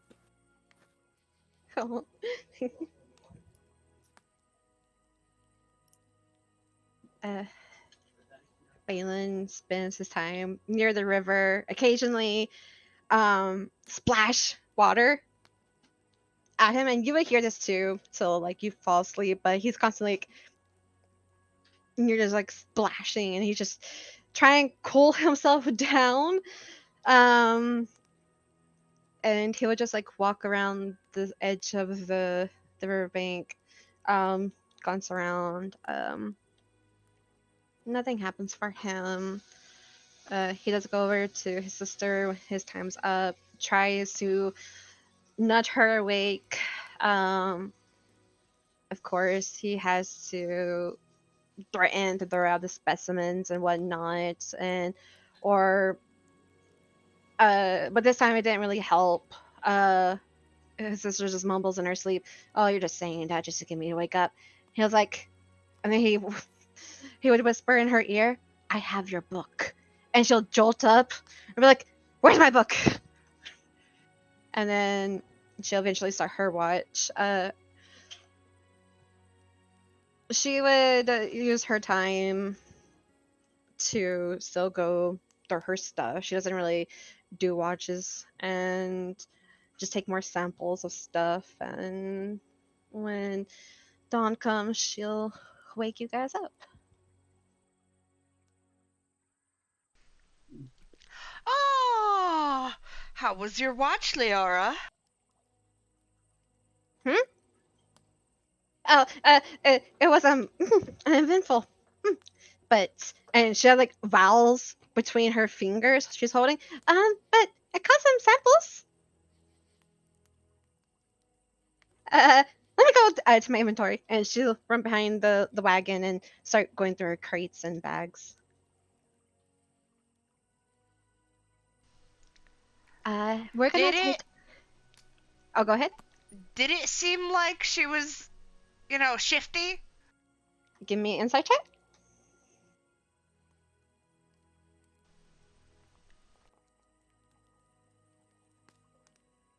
Yeah, you sense something was up with her. Okay. And we're gonna take a short break here, about maybe 10 or 15 minutes. I have to get the fish in the oven. Okay. Ooh, you having fish too? We all have fish. I know, I just realized like that. Oh. Okay, BRB real quick. Okay.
Okay, I'm back. Sorry about that. Welcome Welcome back. Thank you. Kay was giving Astra a bath, so I was like, okay, I gotta put the fish in the oven. And I saw what time it was. You're all good.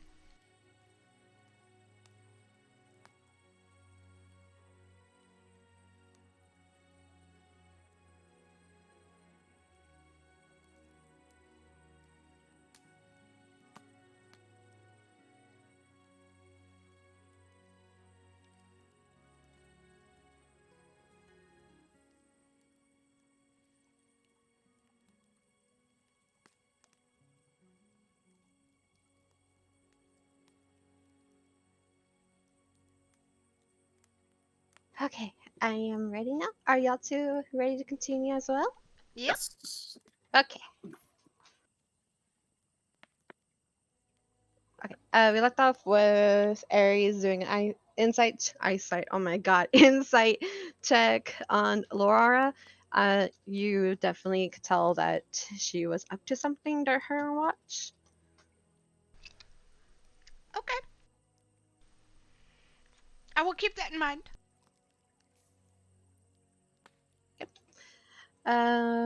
Does anybody want to do? Oh, I should put him right here. Does anybody want to do anything while Balin is packing stuff up and putting it away in the wagon? I'm gonna walk up to my sister, grab her by the arm, and pull her away. Over here.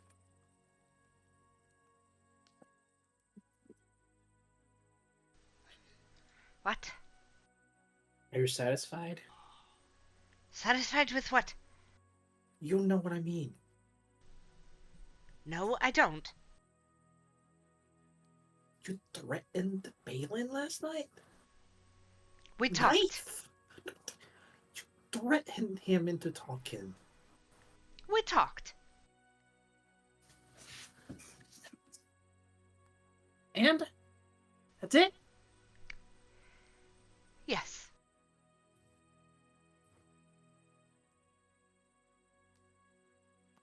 What did you tell him? What did you talk about? I needed to make it clear what would happen if he hurt you. And I did. And if he did, you were just gonna kill him? If he did what? Hurt me. Yes. Why? Because no one hurts you. While I am here to make sure that does not happen. You could just tell him that normally and not a knife point.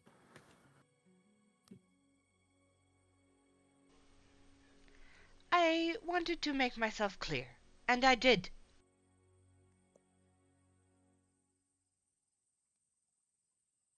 He rubs her temple.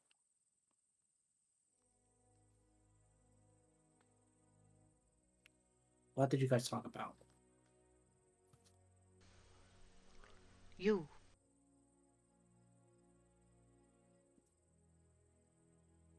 Elaborate. He wanted to give the sword back. I told him he should keep it because it is a better weapon than he has now. And we are going very far and it is better than what he had. Hey, and? That is it. Insight.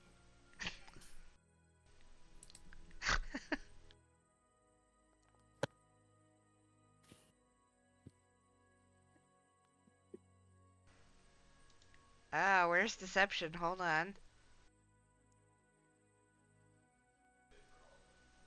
Wow.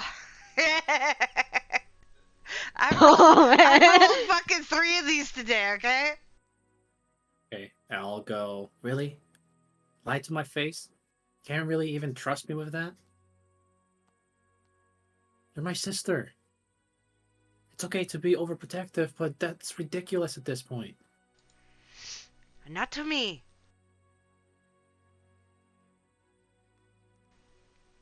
I've had to take care of you my whole life, and that is not changing anytime soon, and I don't want it to change.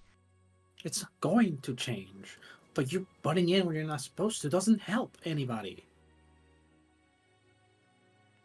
Just be there for me if something does happen. You know I will.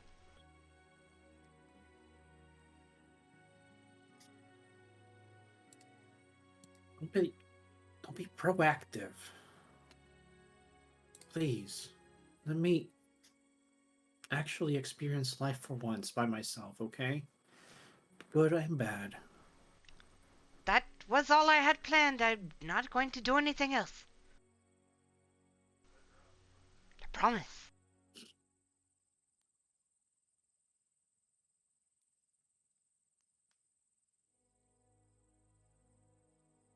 Okay. Okay. Just have more faith in me, okay?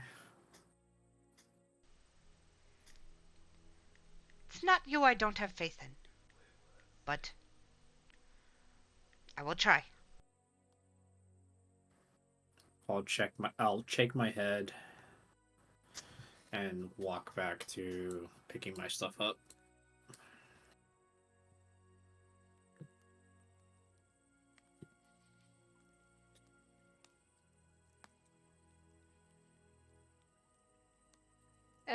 Balin just got done putting some bags away, sees you um taking care of your stuff. He's gonna walk over to you. Uh Grab your hand and kiss it and just say good morning. That immediately calms me down because I was still fuming as I walked away. And slight smile at him and say morning. You doing alright? Never better. He smiles and he says, here, let me help you with that, and he helps you gather your things.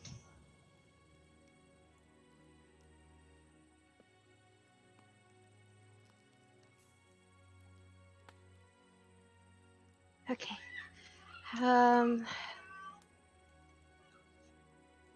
After the wagon is packed away, he goes back. I just realized I've never put the horse's tokens down. Oops. It's Um, fine. They're there. oh well, yeah, they're there. He gets back up, grabs the reins. Um, where do you guys want to be at in the wagon?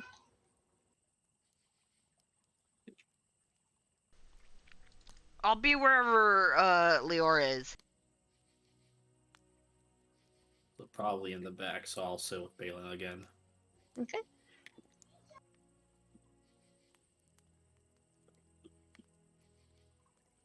Okay.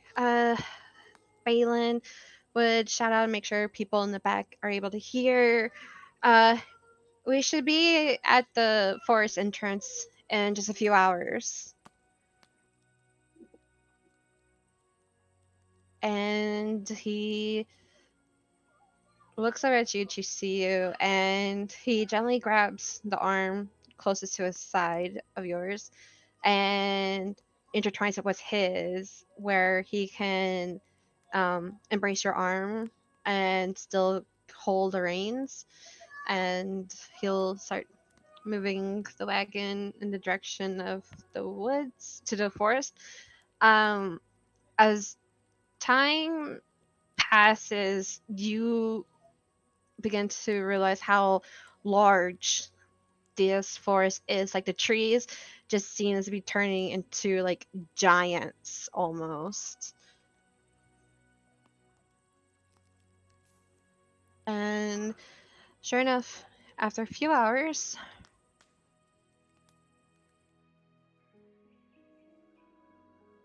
you end up at the entrance.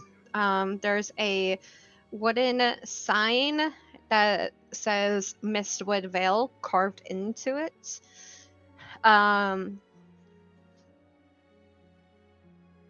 as you guys get closer, you do see the sign, and as you stare at this massive forest, uh, you notice that all of the towering trees have um, intricately designed bark. Some of them are like hollowed, some of them are like swirling, intertwining, that kind of thing. The trees themselves seems to be able to touch the clouds almost. That's how massive they are. Their canopies forming a verdant tapestry that filters the sun's rays into like shades of shimmering gold and green patterns on the forest floor below.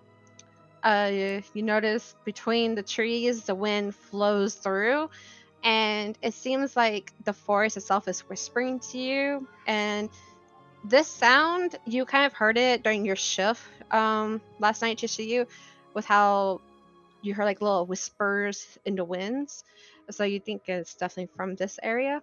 Um, as the wagon gets closer and a little bit into the forest, you notice right away the air is thick with mystery, and you get a feeling of ancient magic kind of like engulfing you and flowing around you.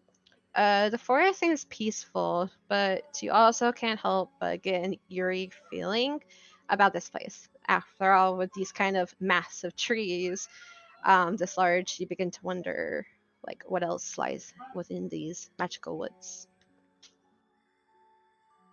Thankfully, the path ahead is quite worn out, enough for a couple of wagons to venture in and out. Um, but you see the path like kind of curve and disappear off.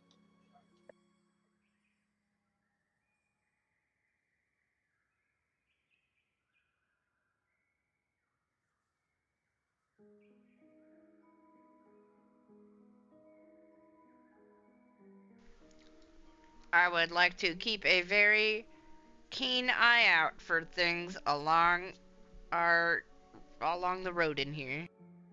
Okay. Uh, Go ahead and give me a perception check. You too, Chishu, if you want to like look out and whatnot.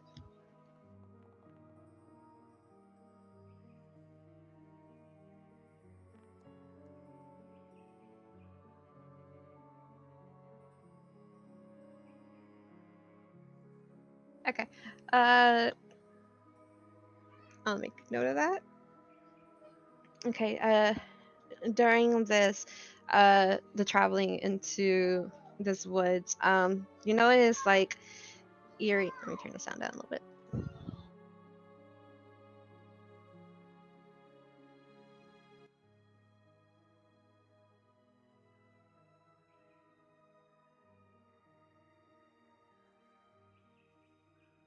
You notice that it's quiet. You do hear like birds chirping, rustling in um the like throughout like the forest and the bushes, but nothing seems to come out of sight. You see like the typical squirrels running around. Some of them are chasing each other. Birds flying below the canopy or into the canopy above. um some of them going inside a tree where like there's like a little hollow area. um but nothing at this moment. At this point, um simultaneously, Balin and Laura uh, kind of ask in a raised voice for the whole group to hear. Uh, have y'all ever been here? Yes, I And have. Stupefied. I'll respond no.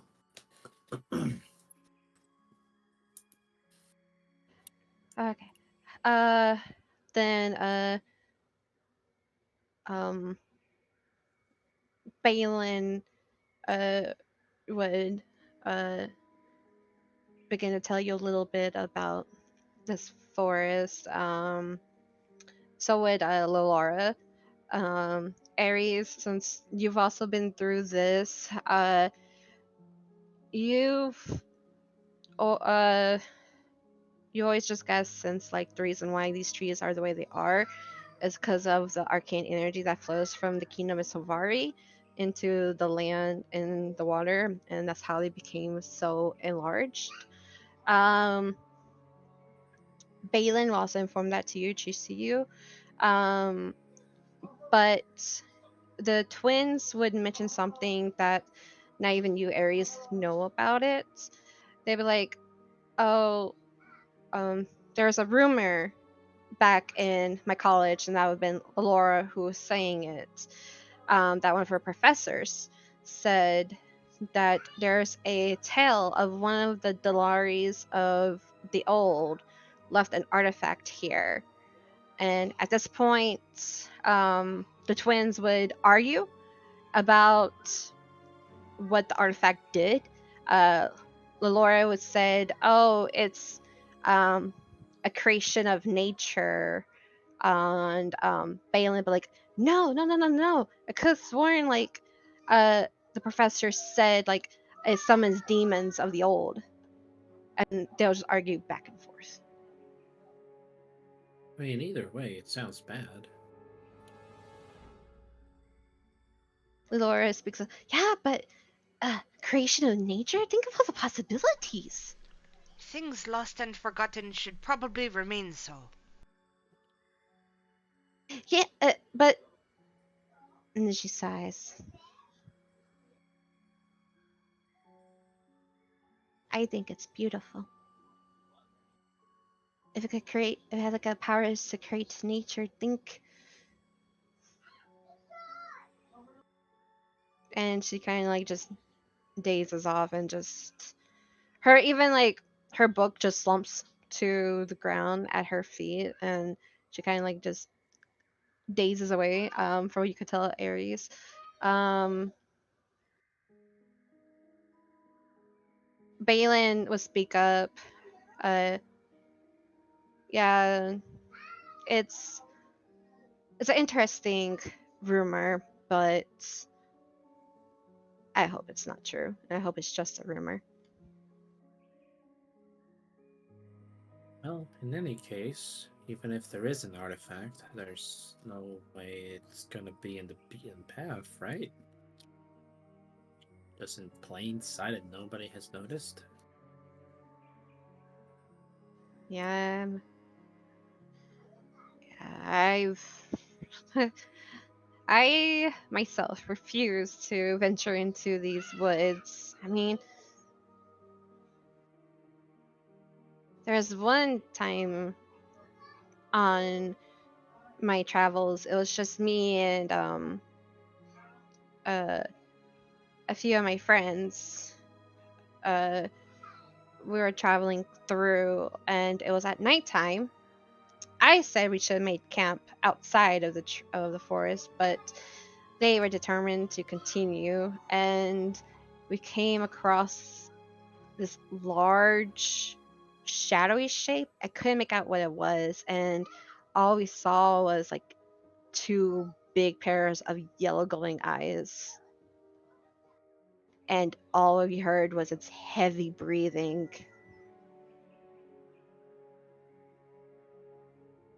We ran away, and I don't think it followed us. I mean, I'm still alive, so. But I always get a little eerie and wary of this place. I can And only imagine. I'll be real quick. My timer's going off. Do-do-do-do.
Okay, I'm back. Welcome back. Thank you.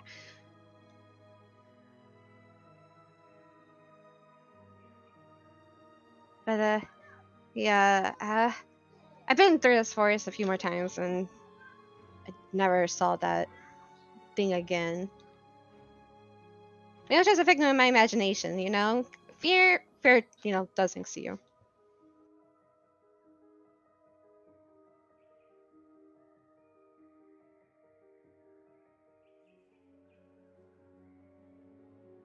Well, hopefully we don't run into anything as we're passing through.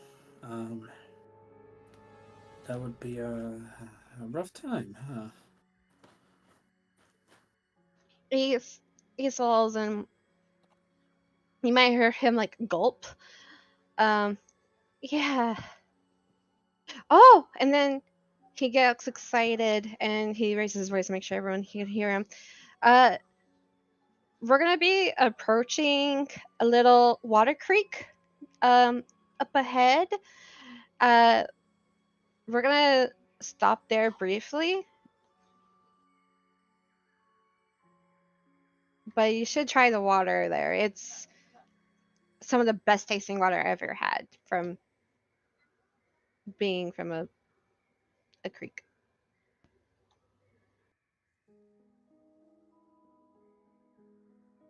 Sounds like a plan. And Aeris, since you're back there with Leora, you will see her like her ears kind of like perk up, and she would be grabbing vials and labeling them and getting ready. Okay. I'm just kind Uh, of like sitting on a crate with my crossbow in hand, just like, waiting, hoping okay. nothing goes wrong. Okay. It takes like about 2 hours, and Balin would also mention this to y'all. It'll take almost a full day's worth to go through this forest to get to the other side.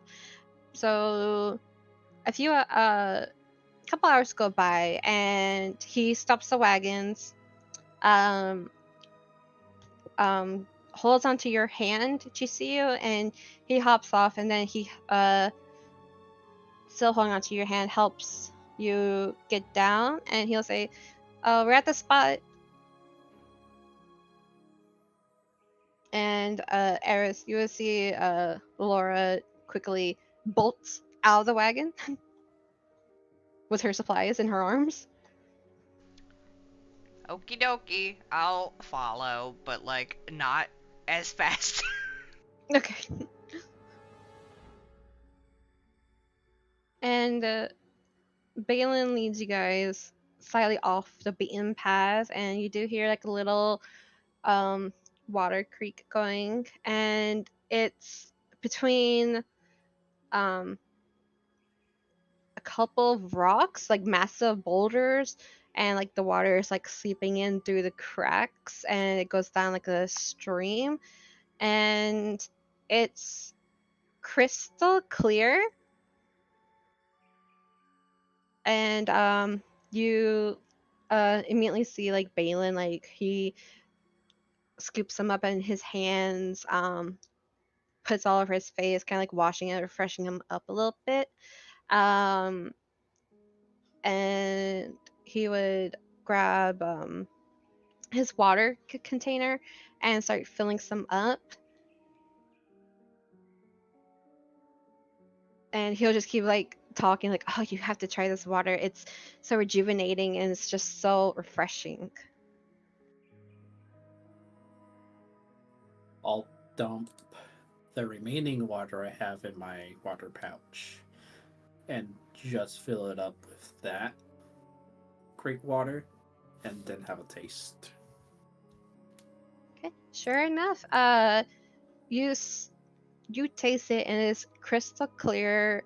Not crystal clear. It's like, well, it is crystal clear, but it's like cold, refreshing. It kind of, oddly enough, start feeling like sparkles, going down your throat and flowing throughout your body, and you start feeling like a little bit of a glow throughout you, and you got like a little boost of confidence. Your hair feels like it's been professionally like done. Your skin feels like it's been at a spa, lotioned up and everything, and you feel good. And you also get plus 10 temporary hit points.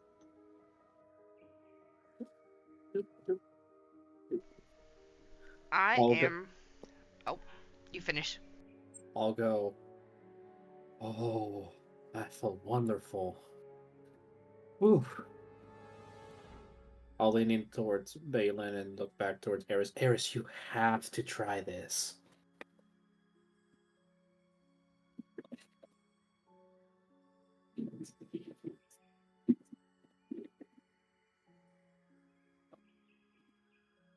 During this, you see Laura just filling her vials up, and she just be muttering, I'm like, I wonder what makes this so special.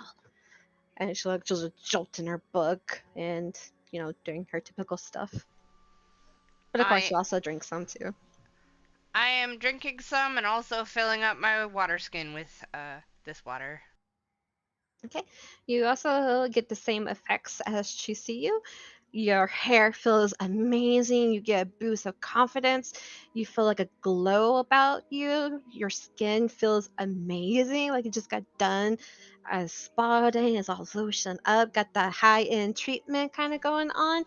And you even notice that everyone else who drank some, they also look a little bit more radiant themselves. And of course, you get plus 10 temporary hit points. Okie dokie.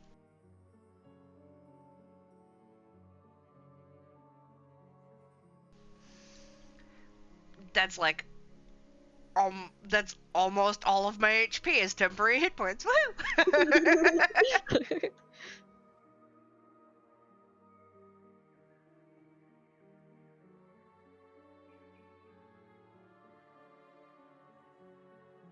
Of course, you also see Balin's sister load up her waterkin with the water in it too. You do see some squirrels, some bunnies, even some deers off the further down the creek drinking from it. And as they're drinking from it, you even see them like kind of like sparkle a little bit, and they will just scatter off after drinking some.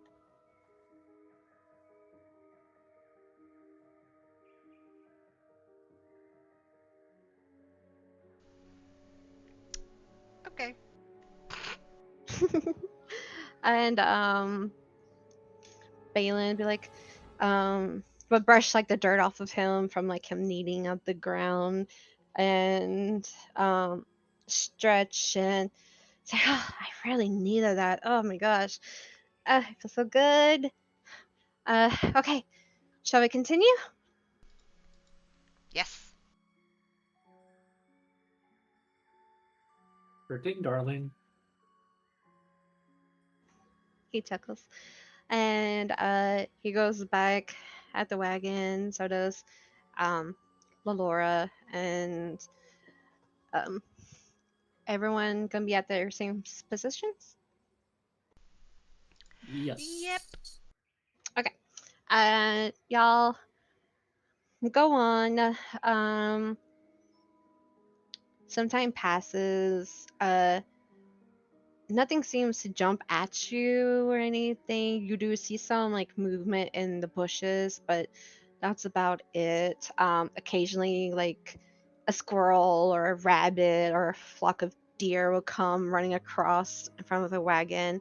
Um, However, an hour, about some time later, you notice that some of the animal sounds seem to quiet down, and you start encountering less animals.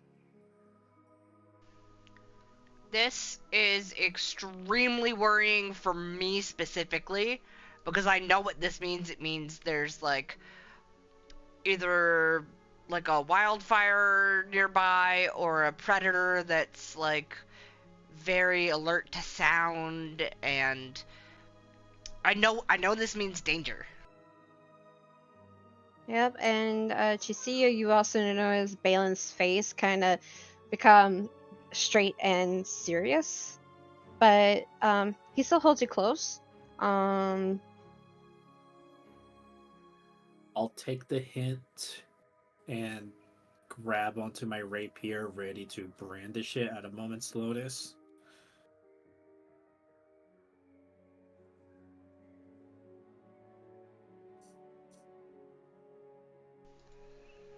Is it possible for me to climb up on top of the cart, like while it's moving, and just lay up top? sure. Go and give me an acrobatics check.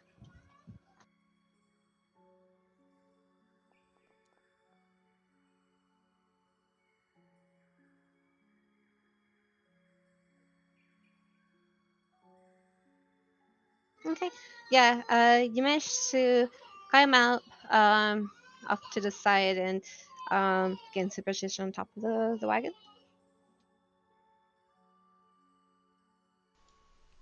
Okie dokie. And I'm laying up there and keeping an eye out for stuff. Okay. Go ahead and give me a perception check as well. And um, Well, that's shit. sorry, Tricia, what were you doing again? Just being ready to take action if something happens. Okay. Okay. So the wagon continues. Um, it does get a little quieter.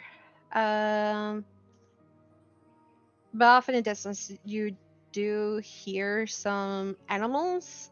So like some little chirps and whatnot, but it definitely sounds more distant.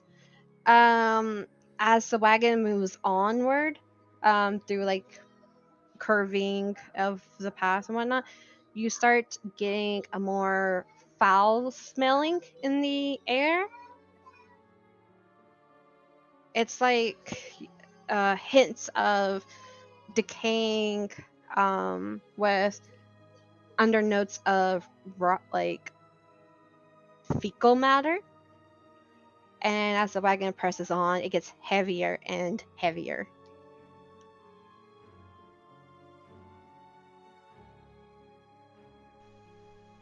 This is not good.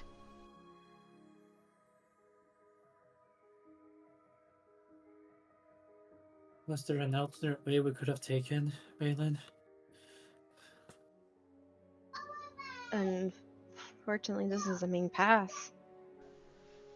And I never smelt that before. Even so, if we were to turn back now, we would be camping in this forest during the night. We do not want that.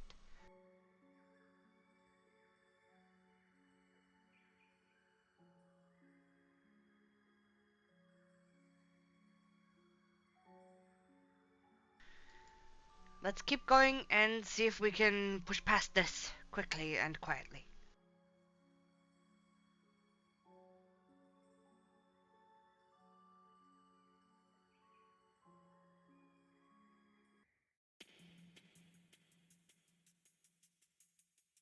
Okay.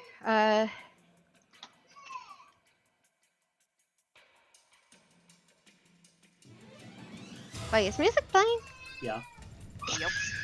It wasn't supposed to play. Okay, whatever. Ha! How about now? Yeah, Good. you deleted it. Okay. Okay. Y'all get to the path. Moving straight ahead. When you get around here, the horses start panicking, and as Balin tries to push them to go forward, you definitely sense like panic rise in his face as he's glancing around. Aeris, since you're up there, go ahead and give me another perception check. And the horses at this point tries to break away from the wagon. As you also approach the clearing, you notice decent sized mushrooms are growing along the trees and on like the little hill cliffs off to the side. Um, and as they got near it, the smell of decay, rot, and feces just like overwhelms your senses.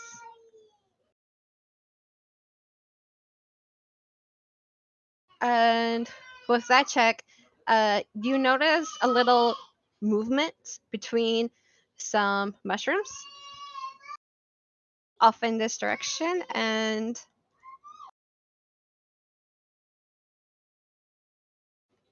it maneuvers around the mushroom, eating at it, and you see a bear cub with mushrooms growing along its back, just eating it away. And occasionally, the mushrooms on its back will poof out some dust particles, and it'll just drift off into the air.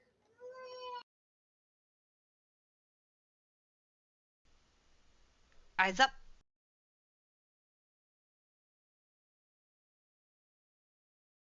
I'm going to try to help Balin calm down the horses.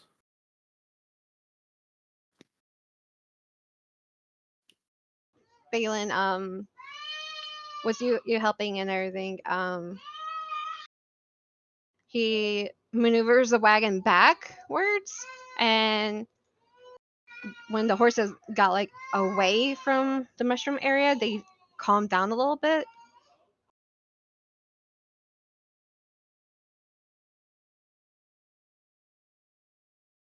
And he quickly gets off from the wagon.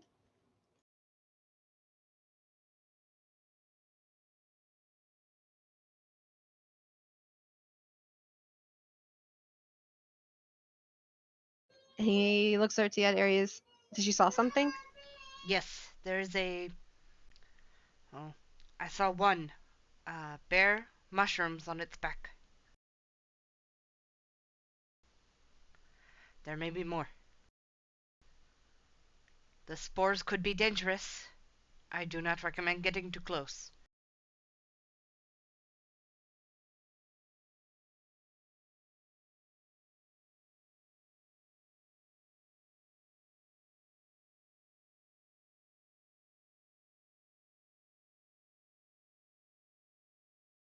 He pulls out his sword. The horses seems to be okay, but they still seem like nervous. But they haven't like they stopped trying to like run or take off or anything like that.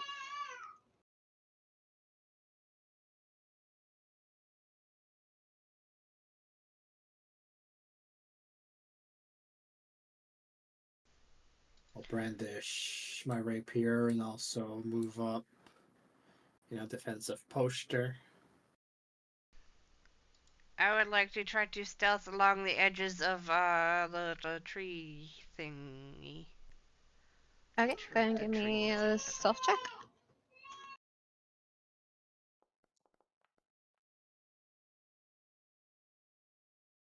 Okay.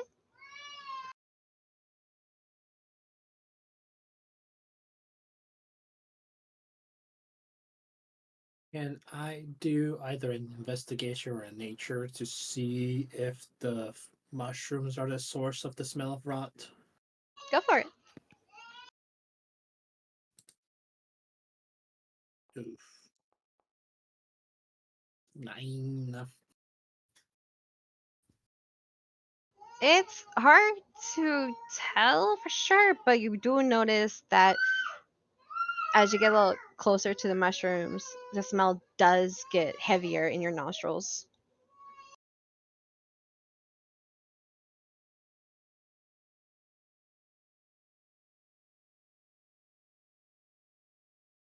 This little bear cub goes over to this mushroom and starts eating.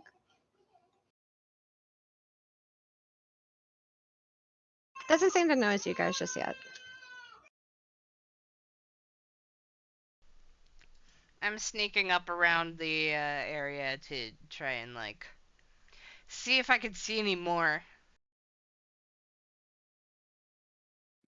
Okay, give me a perception check.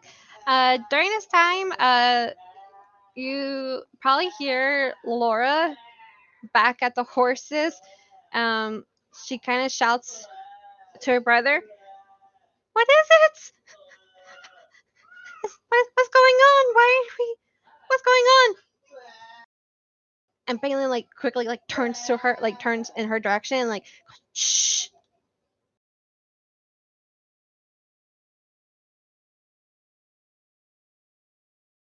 Um,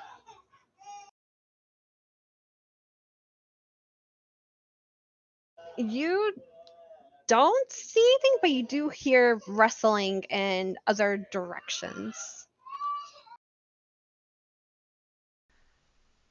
Like you hear I like rustling over here ish. I will point out the directions that I hear noises, but I'll do it like silently. So I'm like pointing to over here and over there to like indicate that there are more.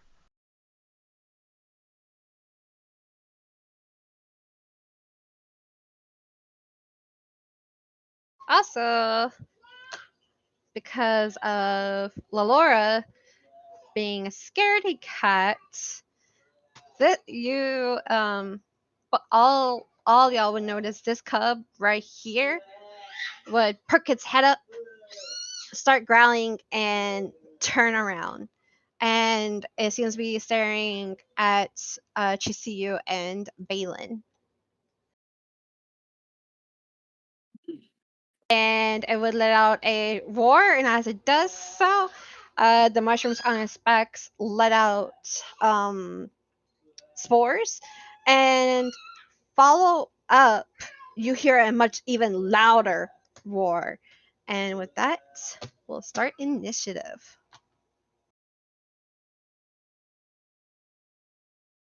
Oopsie poopsie. Oopsie poopsie! This girl got us in troubles. She might get her brother killed, or one of us. Yay! Probably. EPK. Oh, God.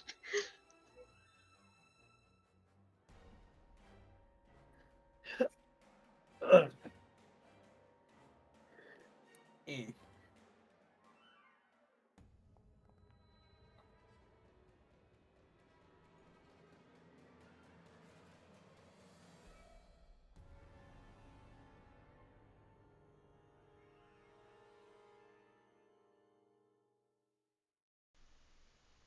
Ugh.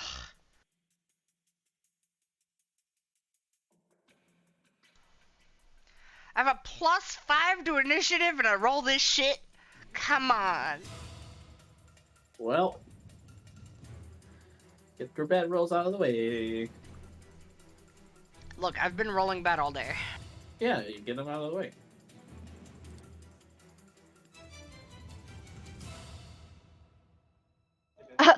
uh, hold on. What?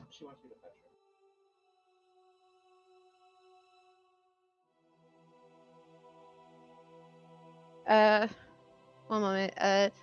Tather aggro, but I'm gonna definitely assume, safely assume that Aeris, your dex is a lot higher than Balin's. Yes. So I would also. we'll have you uh we'll have you be at 8 then. Just makes it a little Okay. simpler.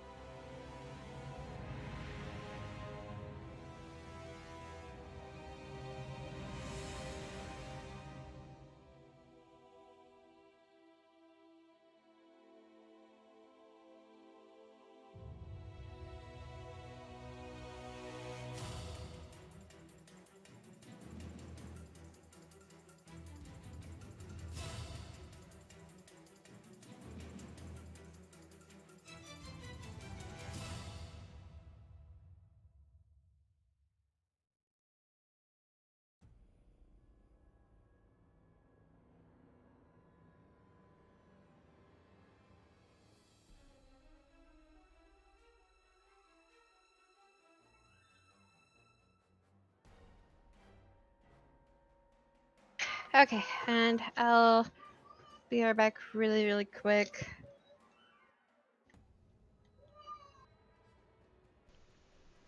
Take your time. I have got until 8 tonight. But also, so. Don't know if she heard me, but I will repeat later. Wow.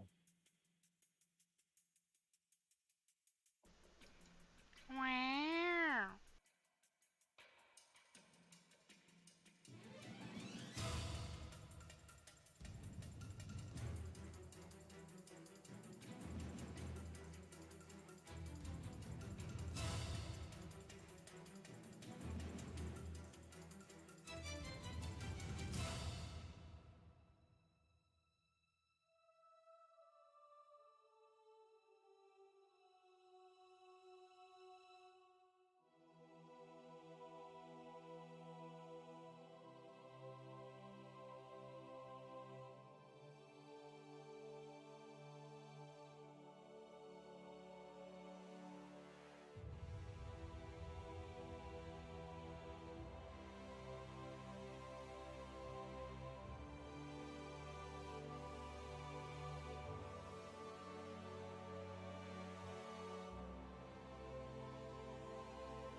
Dog noises.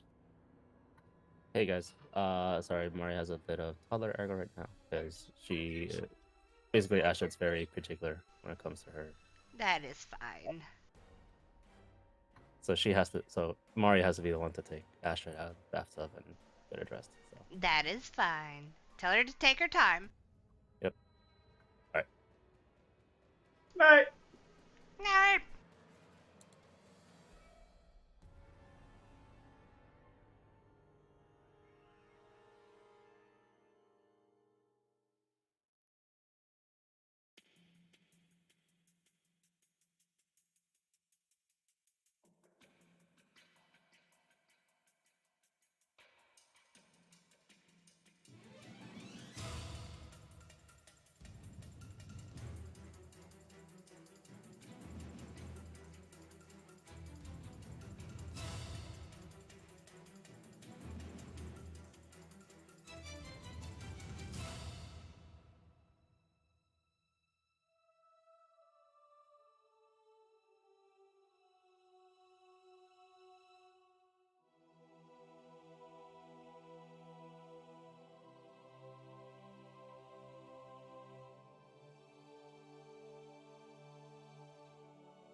Okay, I'm back. Sorry about that. Welcome back. Thank you. Okay. Welcome back. I know it's 7 o'clock. Are you guys okay to continue longer, or do you want to do a group skill check?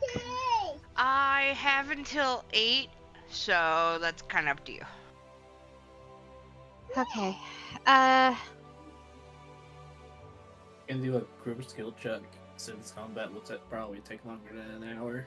Yeah, and I'm trying to get y'all to the end of your part 1. Okay, Yeah. so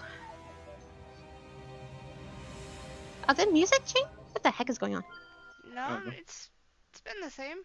Oh, that's weird. And then you deleted it. Oh, it's been going back and forth between the. Oh, It was like a playlist or something. okay. Okay, we'll do group skill checks then. Oh, she wants mommy. Fuck the child.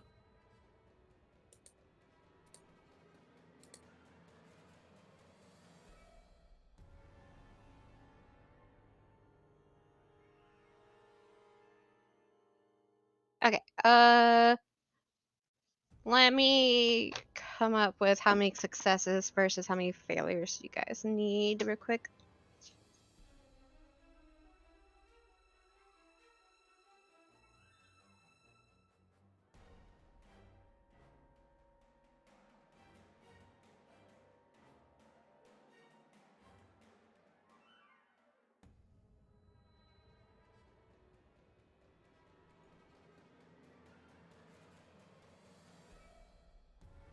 In the meantime, I will at least do this since we're doing group skill checks.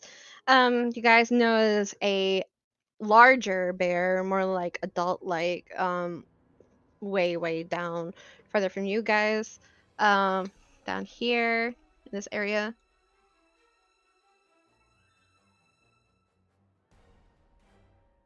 And you will notice a second smaller cub right here. Gonna move up, but I just want to see them. Yeah, sure, go for it. Yeah, y'all can move your tokens now since we're just doing group things. Okay. Since there's 3 of them, we're gonna need 8 successful checks before we reach 8 failures. we'll go with 5 failures. Ah. The hunt is on. Okay. And okay, so the order is going to be Chisuyu, Aeris, Balin, and Lalora. Almost the same order as before, accidentally, except for Balin and Lalora switched. Okay, Chisuyu, you start. I am going to animal handling. I'm going to run back to the horses and with parchments of paper that I have, I'm going to essentially create the blinds that horses now they have so that they can focus on moving ahead. So that we can just force the carriage through if need be. Okay, sounds good. Unfortunately, my animal handling is not great, but Maybe the animal dice will handling be nice. animal handling is the most that makes sense for what I'm doing.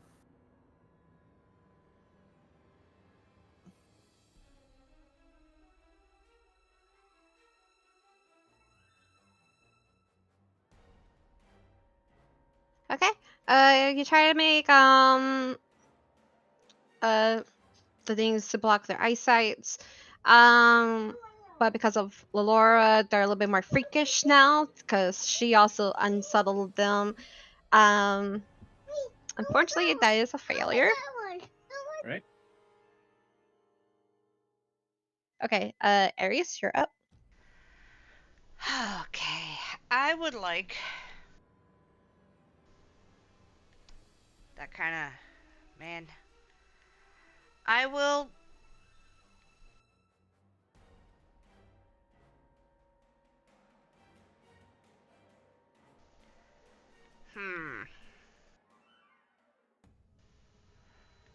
I will use nature to see if I can identify why they're so like enamored with these mushrooms, and maybe that'll give us like some insight into why they're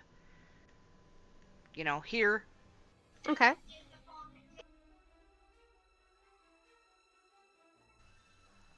Hey. Nice.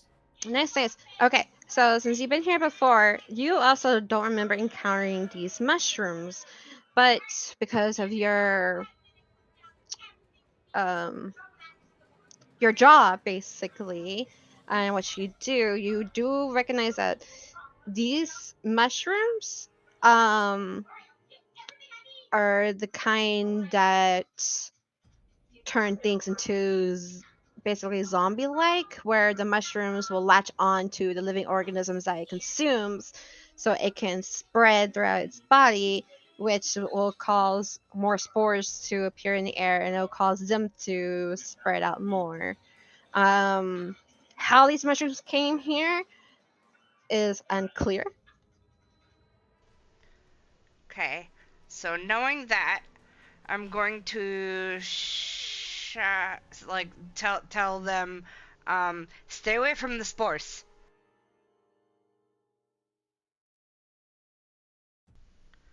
Stay away from the mushrooms.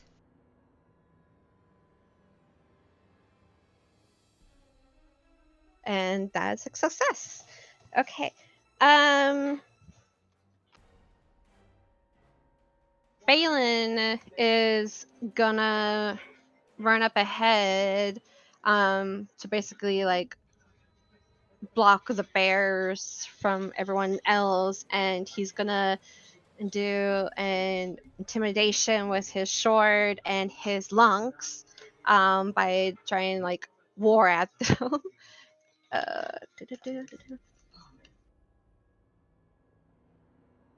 I just had my dice and then here we go.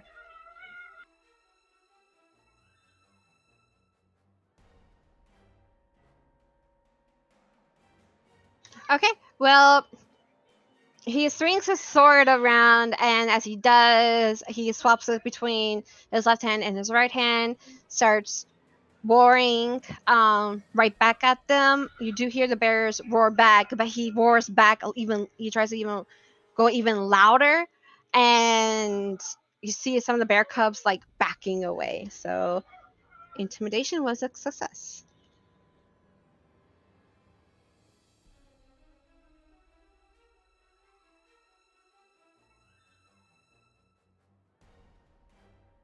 Okay. Lalora, let's see here. She saw what you're trying to do, Chisuyu.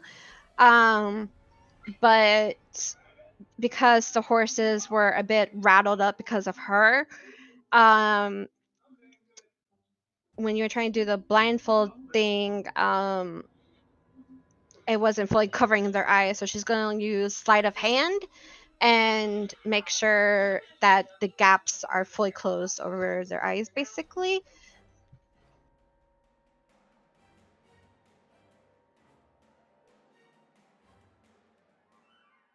And after she assists you, both of y'all notice the horse starting to calm down, so that was a success. And Chisuyu, top of the round. Okay. I'll tell her like to like to get on the horses and start moving them up slowly, not on a full gallop, but a half trot. And for my actual thing, I will try to do history since I now know that these are parasitic, and seeing if at this point are there more mushroom than bear or more bear than mushroom, and basically seeing if just us lighting torches would make them not want to touch us. Okay. Big whammies. Decent whammy. 16. Okay. You notice that the mushrooms, both on the cub's back and on the big bear's back, are quite smaller. And the puff of spores emanating from their back isn't as intense or as strong. It actually kind of seems weak. And based off of your studies at the library, you do kind of blurry remember that um, these type of mushrooms are like not these type exactly, but just overall the mushrooms that kind of turn them kind of like control and invade their host. uh, they tend to get larger as the more deeper it goes into their systems.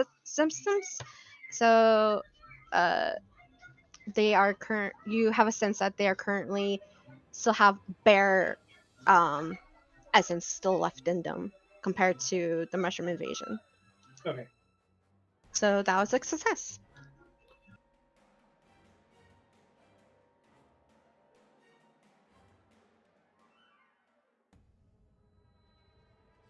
Aeris, you're up. Okay. I will say we're currently at 1 failure and 4 success rates. Excellent. I'm gonna. Man, it is so hard to think of something to do with like stealth. I know, right? Like, I understand why you don't do these with Byra now. Yeah. I'm gonna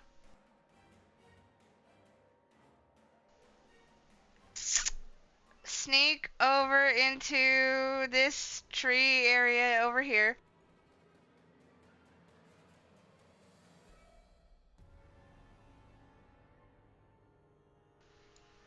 I can't move over there. Out here. I'll just put you right here then. Thank you. You're welcome. And I'm gonna start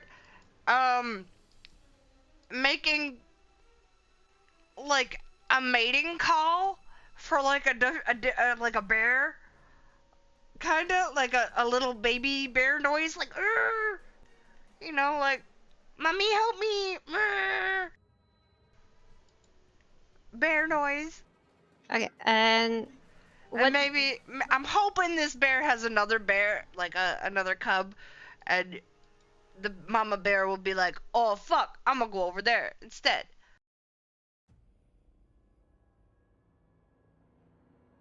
Okay, go ahead and give me the check then.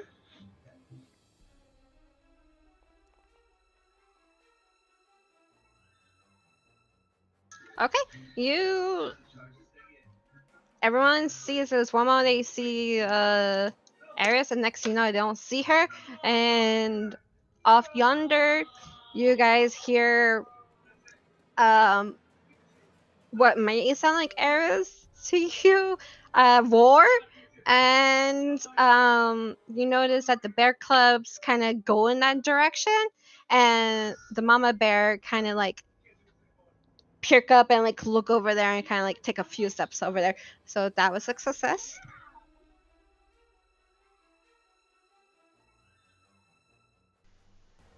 Can you move me back now so I can see things? Oh yes. Thank you.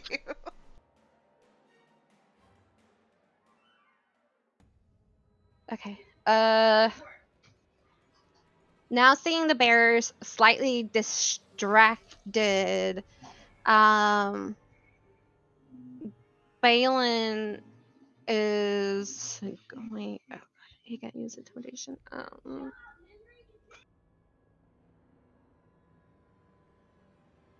Okay, okay. He's gonna Okay. Balin only use intimidation. He is gonna run up to the horses, assist the sister, and you just see you guiding the horses through. And he's going to use animal handling. He's able to do that because he hasn't yet, and it's a new round. And let's see how it goes. He's gonna try and like lure them to move along the path.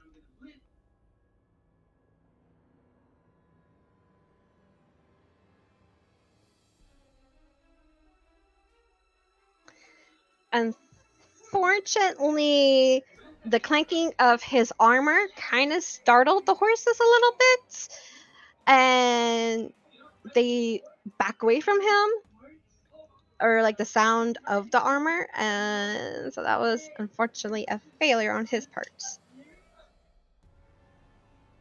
Doing great.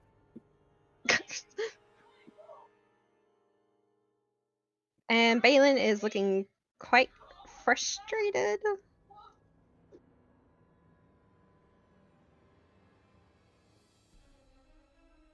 His sister is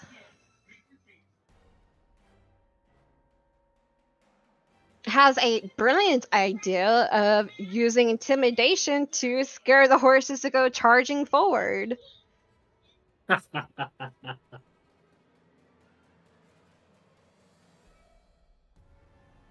Okay.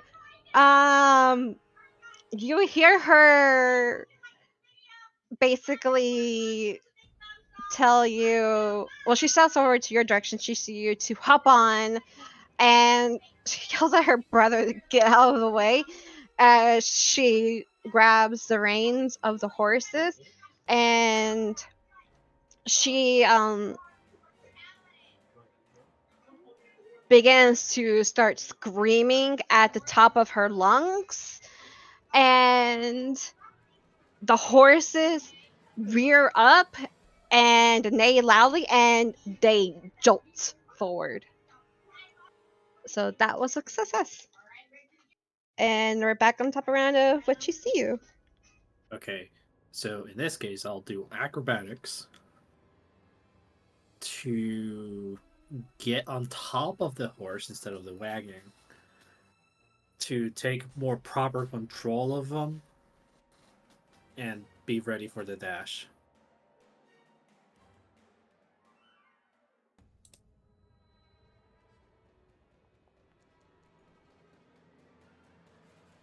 Billion.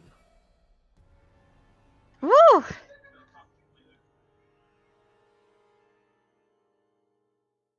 That was definitely a success. And I I wasn't able to fully grasp what you're trying to say because Kay came up to me How dare and he? I know, right, and asked me something. So what was it you're doing? Whatever it was a success. But I just wanted Essentially, to get on the horse, not the wagon, to basically direct it into the charge that they are now doing. Okay. You definitely succeeded, and y'all are charging forward. And Aeris, it's your turn. Um, you do see the bears luring in your direction, and you do hear the loud rustling of the horses and wagon charging forward. Okay.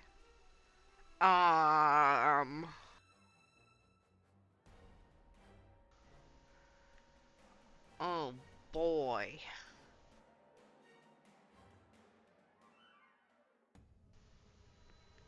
I will use sleight of hand and throw some rations out down here behind this tree so that they like get interested more in this area.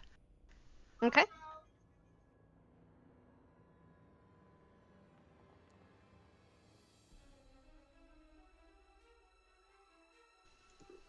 Okay. You scattered. How many rations do you want to use? Like 4. There's 3 bears. I'll put 4 out. Okay. So you throw out like 4 days worth of rations out amongst the trees. You see the bears pause, sniff, and they start moving towards the area that the Russians are at, and that was also a success. And then I'm gonna leave the area. Okay.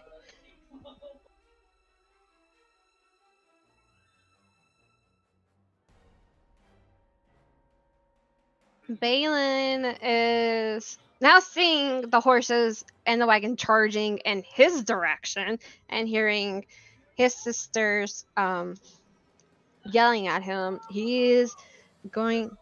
He didn't use Ecker. Okay, no. Uh, the Chisuyu. Okay, okay, yeah. So he's gonna use acrobatics. I used acrobatics. Oh, you did? Oh, yeah, that's right. He would have to use athletics, maybe.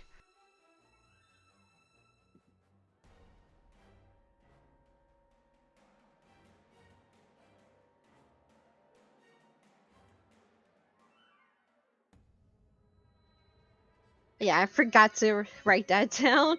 I had an order and I was like, wait, no, there's a gap. Okay,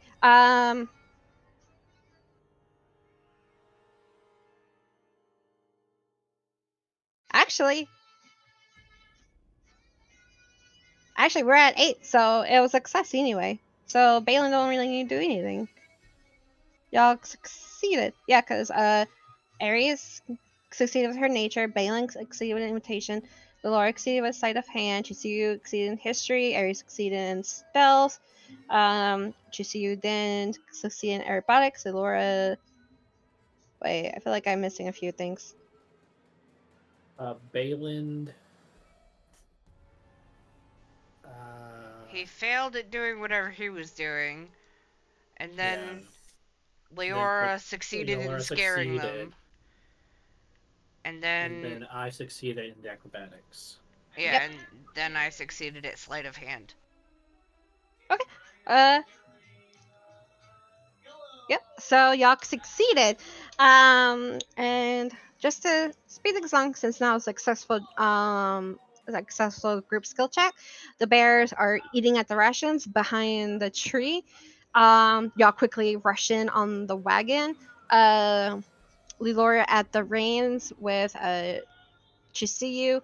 Balin was like ends up just jumping in the back along with Aeris, and y'all move her past the bears and the area of mushrooms. And thankfully, after a while, the air becomes more breathable, more cleaner.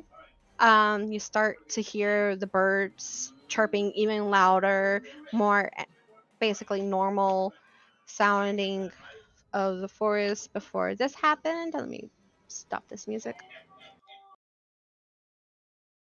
And the wagon pushes through. Laura just guides it. Dusk seems to be approaching, and Balin just sits in silence. His sister just maneuvers the wagon in silence as well. Um, just kind of like absorbing of what happened. Um, Occasionally, Chisuyu, since you're by his sister, you will hear her mumbling about the mushrooms, about how she regrets not getting a sample, um, how eerie it was that the mushrooms were there.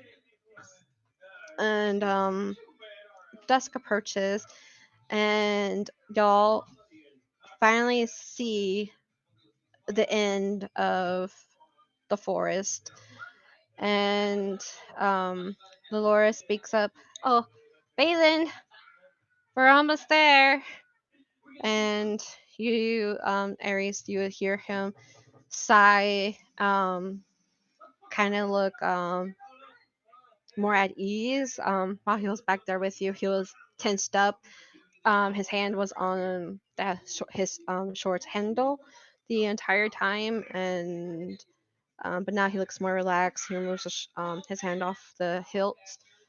Um, and just to speed things along, since we only got 30 minutes left, um, it's nighttime now. But um, y'all start to see off in the distance a town with very few lights um, throughout it.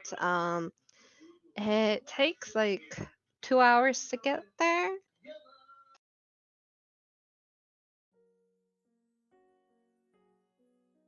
But y'all managed to get there. So your tokens are a little enlarged, but the way the wagon is sized, that's how tiny it is compared to this place. But you get closer. Balin ends up maneuvering on the side of the wagon until it gets in the front, like clinging onto the sides. You guy just stands at the edge, gripping over the arch of the wagon and like a little wooden porch, and he just tells his sister we can stop here. And then he hops off. He would hold his hand out for you, Chisuyu, to help you hop off, and Lelora hops off on the other side. He would mention to all of y'all that he's gonna take the wagon and the horses to the traveler's stall so we can stay at the night. Then he asked his sister to show you guys to the tavern and inn that's in this town.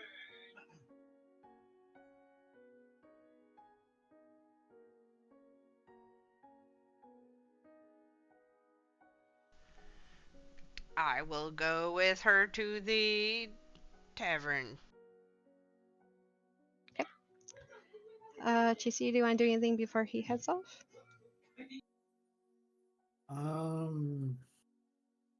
I'll also come to the tavern. Okay. It's too late to explore. Yeah. You'll also notice that there's not much people outside. Just looks like a typical small farming village where you got airs of like baking bread, some sweet smells, and of course you got like the typical farm smell of like animal fecal, hay, Manure. pretty much, and the vegetation type smell with crops. Is eerily quiet, but you do hear like a lot of chatter coming over in this onder. And Lelora does guide y'all over.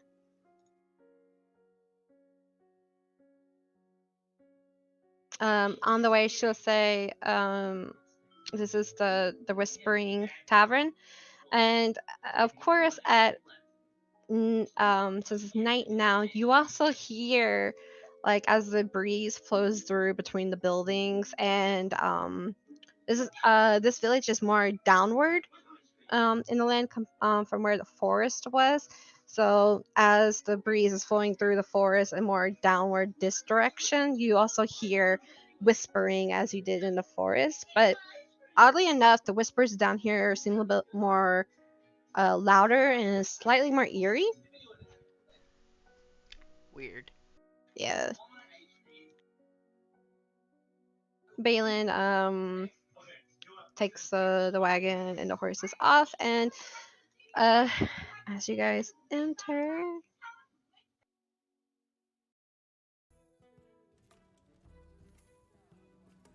you're greeted with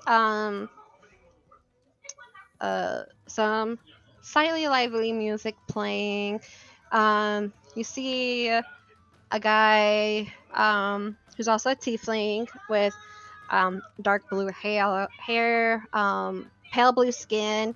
He's at like behind a desk. His back's turned from the entry, and he's just look like he's facing papers right now, like inside a book. Oh, there we go. Not too far from him, you see a young girl. She looks like she's like with I know, right? With health, with like pointy ears. Her hair is braided with like white flowers tucked in. She is currently stroking the fire, and there's like a roasted pig cooking. And near the entrance, you also see a dwarf with red hair and a red beard. He smells like smoke and coal and metal. He looks a little bit grouchy. He's kind of like just hunched over his table with a plate of food and like three ales in front of him, type thing. Um, there's some other people sitting at tables, just muttering amongst themselves. Okay. So I walk in here and I go, Chi, I will be right back. Get me a drink, will you? Actually, on second thought, um, some food. I will be right back. Okay. And I leave the tavern, and I'm going to go find the spot that I thought I saw on the way in, where I know to go. Okay. Gonna drag it down real quick. Uh-huh. Okay. Yeah. You notice on your journey there, um, about like a mile or two. Well, let's say more like a mile, before you hit it, you did see the spot that you know. Oh, god damn, it's that far away? Yeah. Ah, man. Well, then never mind. Okay. I'll do that later. Okay. Okay. Or yeah. Okay.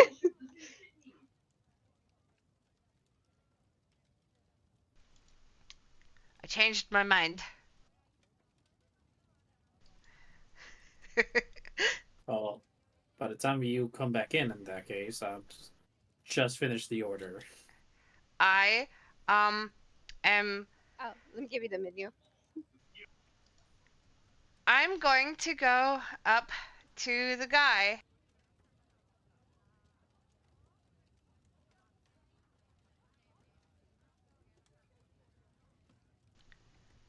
And you said this dude is like looking at papers and stuff? Yeah. Um. So pause real quick. Okay. Okay. Um. As Chisuyu and Lilora walked up, and Lilora would call out, "Alara, Ilara!" And Chisuyu, you notice the girl who was stroking the fire and turning this pig in circles, turns around, her face lights up. Oh, oh, so good to see you. Uh, where's your brother? And she kind of looks around the bar and she notices you. Uh, hi. Who are you? Um, I don't think that's important. I'm just help. We're just traveling together to not here, and we're staying the night. Got a menu? Ah, oh, well, yeah. And she'll give you the menu, and let me find it real quick.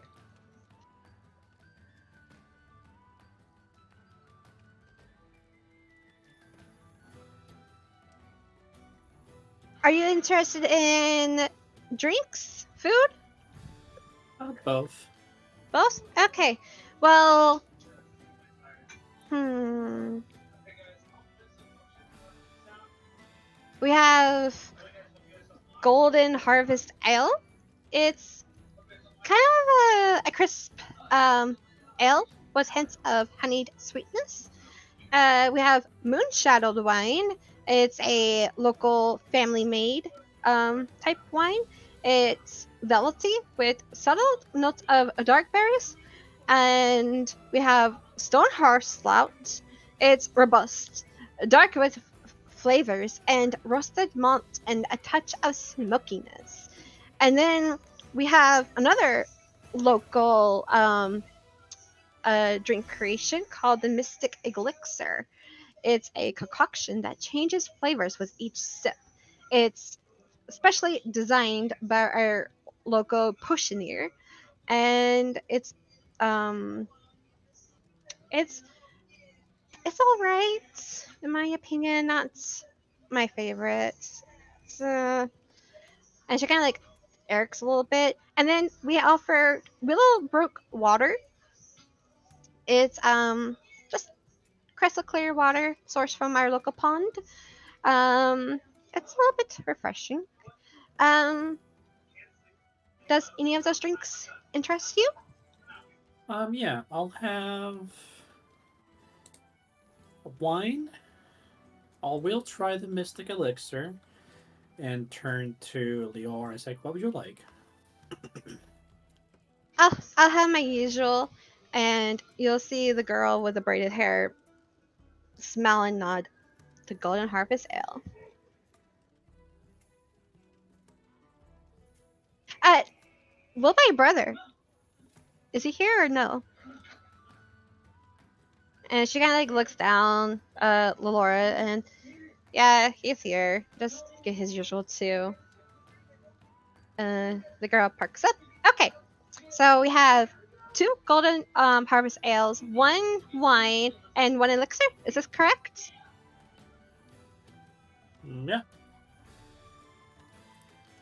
Okay, the total is just gonna be 30 copper. Hopper. I'll take out silver and also go. Okay. Do you happen to also have rooms available? 2 would be fine.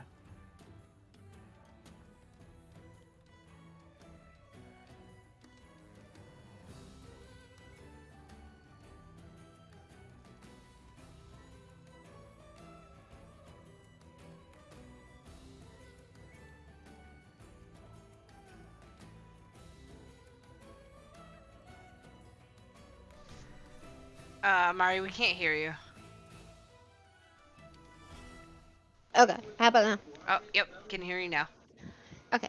Um. I was asking for if they had rooms available. Okay. Oh. Uh. She goes. Oh, you have to talk to him over there. His name is Caleb, and she points to the tiefling. He's in charge of the inn. I'm in charge of the tavern here. Um. Just notice what time it is. So, well, if you order food, we'll just say order food. I'll post the ding at a later point for you guys Yeah, to yeah, look yeah. over. I'll just say I pay with 2 silver, Okay. like to cover. Maybe it will count for tip or whatever. And then I'll go sit over here. And Okay. every time she would look away to prepare, I would stare daggers at her. Okay. You also see your sister walk up to the guy tiefling. Aeris, he's currently his back's turned, just looking into the books, just writing stuff down, flipping through pages. Hello. Are you busy? Oh, my apologies. And he turns around. Oh, uh, are you interested in a room? Yes, but before that, I was actually wondering, could I buy you a drink? Mm, why so? Oh, why? He want? nods. Well, I saw you and I thought you looked attractive. So I was going to ask you to get a drink with me. Mm, my shift ends soon. Afterwards, maybe. Let me know.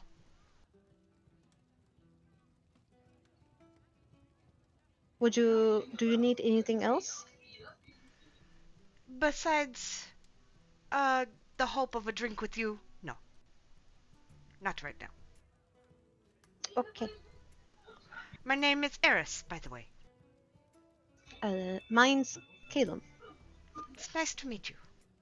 He nods. And I'm gonna go over to my sister.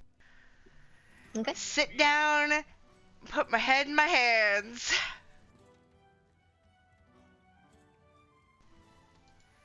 And be like,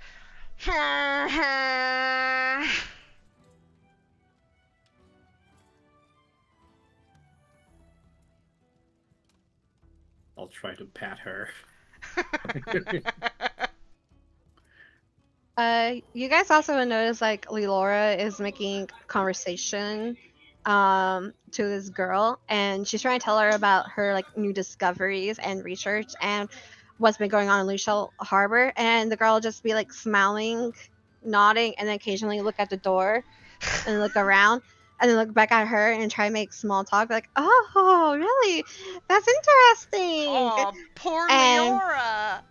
and she'll get y'all guys' drinks ready, and she's cooking the food. She'll put on the plates and everything, and she'll still like look back. So you never answered, and she's like turning the fire on fire. Is your brother here? And Laura's like kind of slumps and goes, yeah, he's here. Oh, she's totally got the hots for her, but she's like so not interested. She's into her brother. Oh, it's so sad. It's heartbreaking. After a while, she eventually just goes back to you guys. As soon as she sits down, I'll go give her a hug. Like, it's okay. You can talk to me with your stuff. She smells. I thought we were friends, but she just constantly asks about my brother. It's weird. I don't understand. I'll whisper to her, well, don't worry, she'll lose interest real quick. It's like, well, you know what? Hold out your hands. And she holds out both of her hands. So you probably already got some, but I happen to have these. And I pull out the vials of the sand from back home. She perks up. Oh, I do, but sand's always so beautiful. Like, just looking at it, you can just sense all the magic that's flowing within each particle. Well, remember what we told you when you guys were in the harbor, where it's in the full moon that they glow the brightest? And I'll nudge to the window. and she'll go closer to like the window, and she'll just like examine it, and sure enough, it does sparkle and glow. It doesn't take long. She comes to the table, deliver the drinks and the food. And just, please enjoy. And she kind of like pats away at her apron. Is there anything else you guys need? And she'll just still like look around the tavern and then back at the entrance. No, thank you. That will be all. Yeah, that'll be all. Oh, okay. How long has it been, and has Balin not showed up yet? Let's say it's been about 20 minutes, but after like you guys sit around the table after getting the food and the drinks, he does show up. Okay.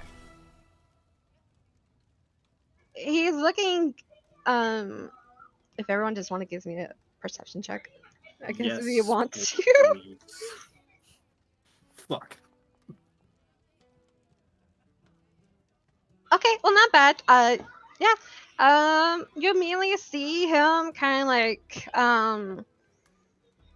he looks like he's trying to like avoid something. Like he would like quickly glance around, try to hide his face. Spots you guys and maneuver over to y'all. He'll sit by you, Chisuyu. Sorry about that. It took a little bit longer. Turns out they didn't really have much room in the traveler stall. They were using some of it for storage. Don't know why, but I had to help the guy move some stuff out. This is my first time staying in this inn. Do you two happen to know anything about him? And I indicate the blue tiefling. No, he looks. I've never seen him before. He must be new. But it's been a few months since I've been here. Oh. Or was it half a year? I don't remember. Well, it must be a new hire since, according to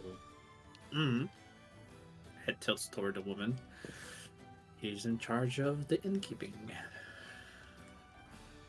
You also see his back turn away from the direction of the woman and kind of just like does like a 3/4 look at the table kind of turn. Yeah. Laura, did you manage to get rooms? Oh. No, I was trying to talk, but she kept asking me about you for some reason. Let me go do that now. I can do And that. oh, okay. How many yeah. rooms? Two? 2? Yeah, Two. 2. Is that one for each of you, or one for me and my sister, and one for you and your sister? Me and my sister can share. You wouldn't give me an insight check or a perception check, Aeris?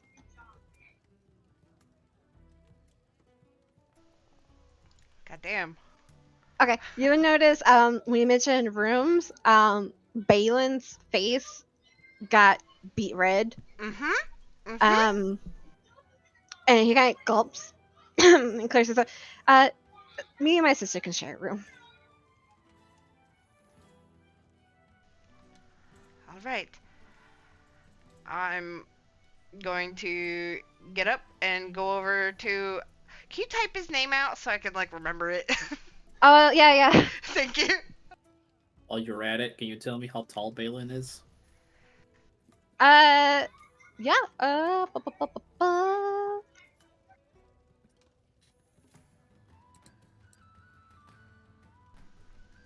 He's think- gonna be a shorty. I think Balin's 6 foot on top Okay. of my head. Okay. I haven't conka, but I think it's 6 foot or a little above. Lalora, she's on the shorter side of the tiefling for sure. And the names, we'll say the girl with the braided hair is this one. Yeah, 6 foot tall you have under his info.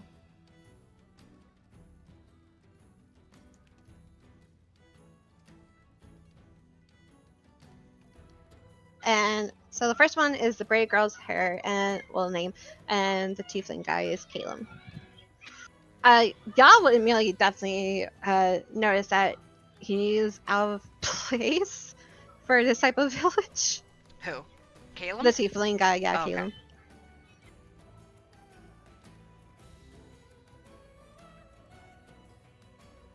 Chisuyu, the moment your sister left, you notice Balin, he puts his arm over your shoulder and kind of like presses you closer to him. I know exactly what he's doing. So I am going to scoot closer and let it happen, and I'll just keep conversation as normal. Okay. Okay, Aeris, you approach Kalen. He's just messing around with his ledgers, basically. Caleb. Mm-mm. He lifts his head up and turns back to you. Oh, hi. Hi. Do you have 3 rooms available? 3. 3. Let me check. Yes, looks like we have 3 available. I would like to get 3 rooms, please. 3 rooms? Okay. That would be 3 gold. I hand over 3 gold. He takes it, tucks it away. And he gives you 3 stones with like a rune on each one, and he's like there will be a sign on the door with this specific rune. Just hold the rune up to the sign and the door will open. Thank you. He nods. I happen to notice, are you new here? Yes. I've been here about a month and a half now. You really, struck me as interesting when I arrived. His eyebrow raises. Interesting.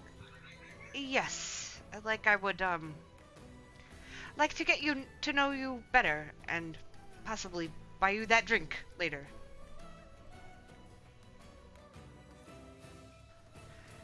But, He sighs. Okay. I'll After leave- my shift,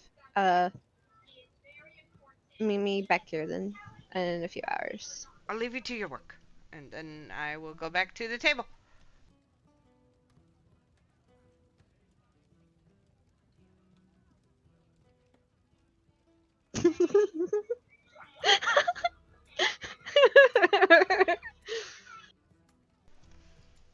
All right, I'm gonna slide one of the runes over to Leora.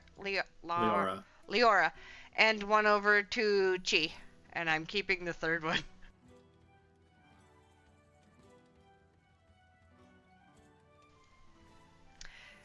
And I'm gonna do sleight of hand to see if you notice me have the third rock.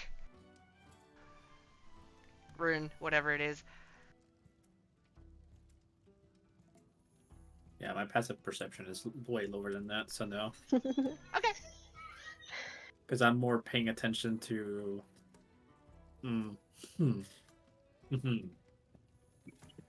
Speaking of which, the dwarf over by the entrance, he slammed down his mug and yells out, Elara! 2 more, please! She goes, coming right up! And she pours the drinks and walks over, slides it to him. He puts coin on her serving platter, and she turns and she sees Balin and cuddling up against you, Chisuyu. I'll pretend I didn't notice, but I'll just as soon as he does that, I'll shift my body so that instead of my shoulders, his hand falls to my waist. Like make it look like he's the one doing it.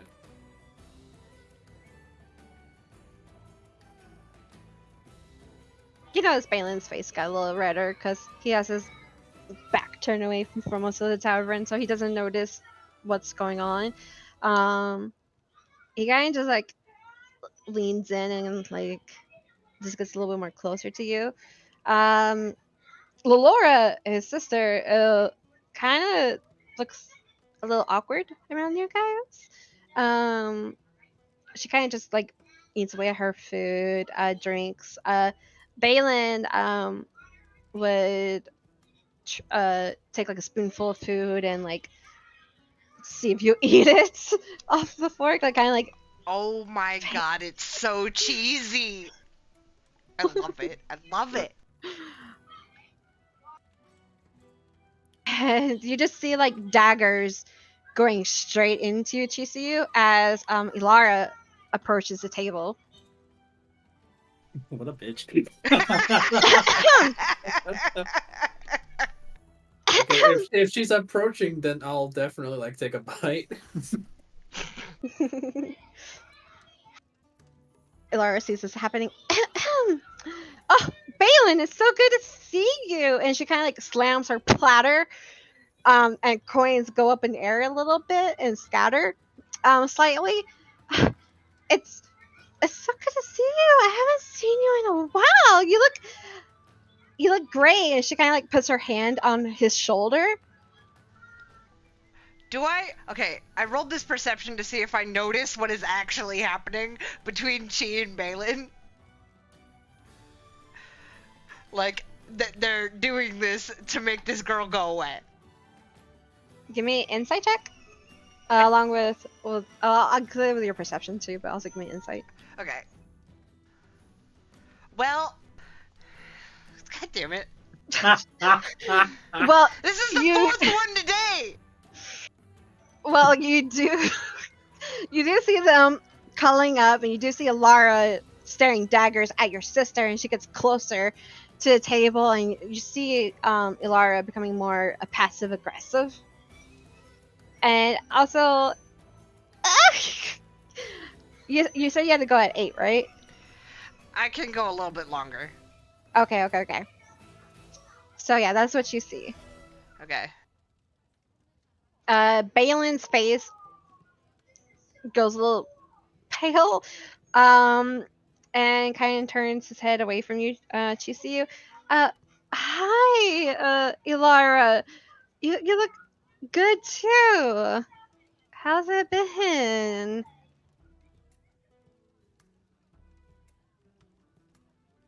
Oh, it's been good. Just working at the tavern. I was hoping I would see you again, and well, it's been such a long time, and at least now I see you. What brings you here? Oh, uh,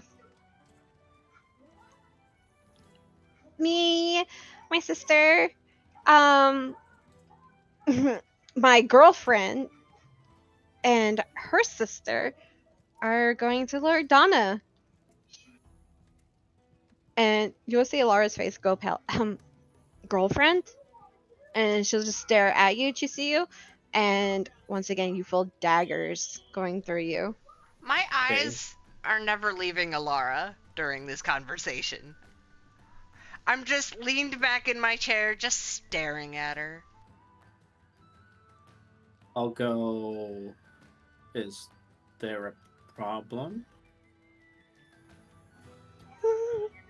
And she picks up her silver platter and the coins that scattered. No problem. Balin, how about after my shift we talk? Just catch up. Oh, time's sake and whatnot. Drinks will be on me, as usual. And you see Laura kind of look up at Laura, like, can I join in? I would like to catch up. And Ilara just ignores Laura and just keeps staring at Balin. Balin shakes his head. And no. I think me and my companions and my girlfriend are a bit tired. Maybe some other time. Or not.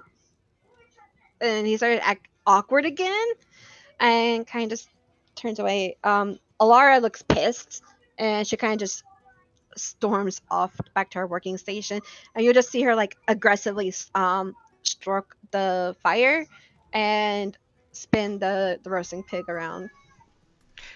I'm picturing in my head of her just churning that fucking pig around and around and around like really fast. Pretty much. Leora,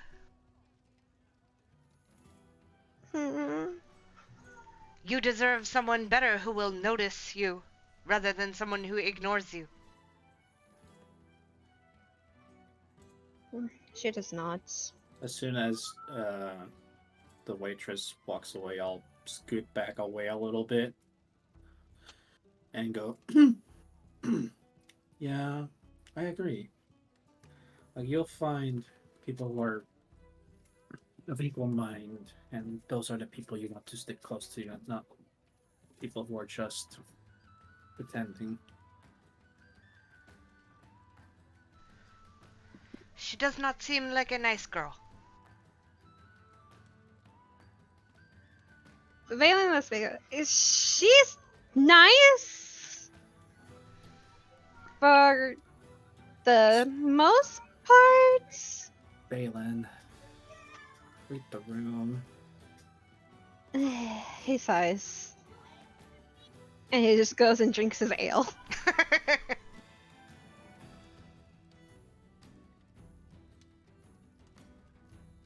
Chisuyu, you also with is your tail tucked away?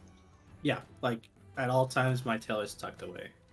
Okay. Well, you would have felt like Balin's tail like tapping the area where your tail is.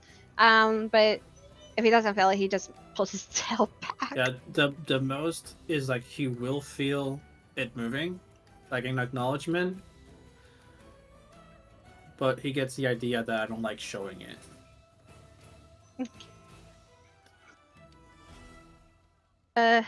Night goes on. Eventually, the dwarf over here leaves.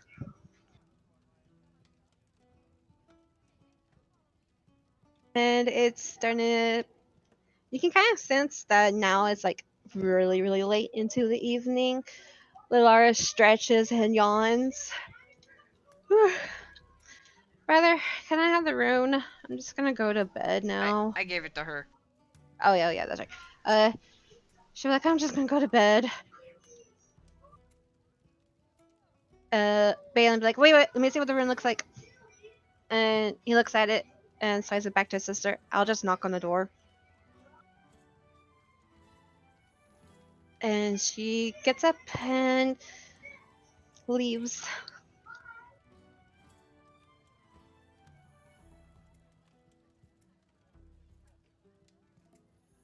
I will say also throughout this time, you'll still see Alara like glance over her shoulders, look at Balin, look at Chi, and just get like slightly angry and just looks away again. But she kind of smirked when she saw like a little space between you guys. I'm gonna roll perception on that. I'm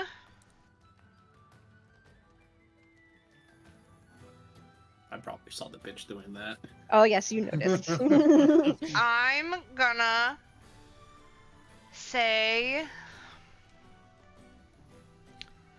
Chi, you can have that room tonight. I've got this one. You two have a nice night, and I'm going to leave and go over to my own table. Or the bar, or whatever, I don't even know. Okay.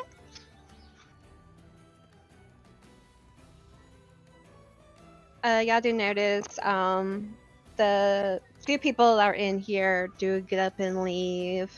Ilara is cleaning the countertops, the tables, picking up dirty dishes and everything.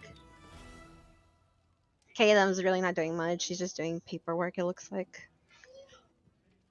Ari, do I still have the charisma bonus?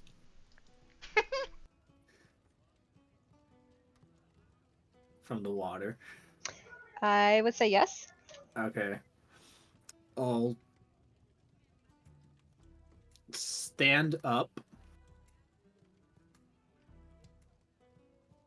gingerly grab Balin's arm,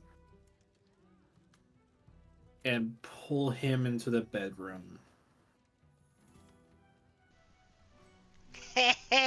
Oh, you're better. Mm-hmm. Okay. Uh, as you like so Balin, you want to call it for a night? He'd be like, "Oh, okay, I'll lead you to your room," and uh, he would like intertwine y'all's arms together as you walk side by side. You also sense that someone is watching you guys and kind of like follow shortly behind till like it gets to a certain point on the stairs. Oh, And if she leaves to follow them, I'm gonna get in her way. you'll see her you'll see your sister and Balin walk up the set of stairs. She would like follow a certain length and kind of just watch up. She won't like go all the way up the stairs, but she'll just watch. Okay. Well, if she's being that much of a bitch, and I have the charisma bonus, as soon as we get next to the door, we'll open the door, right? But then I'll Mhm. kiss him and push him into the bedroom. And then close it behind. And Aeris, you're watching her, right? I'm standing behind her with my hand on my hip, like leaning up against the wall, like right behind her, so that when she turns around, she sees me. Okay, you would notice that her mouth drops and she starts glaring.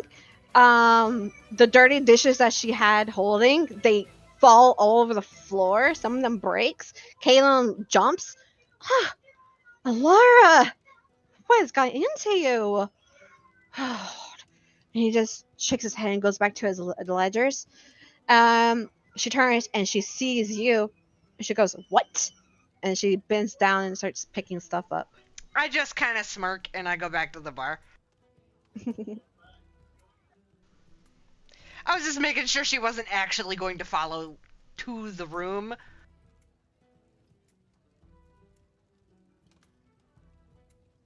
Okay, we'll say you guys are here. We'll pretend that's the room area. Yeah. Okay. Do you guys want to pause it here and we can continue the last tidbit another time? Sure. We're almost there, but I know you said you had to go somewhere. Well, if we're almost done, I can do the last part. Okay. Yeah, it's just a little briefly. It's Okay. just dinner, so it's all good. Okay. Okay. So you're at the bar. Caleb, you see Caleb closing up his stuff, putting stuff away.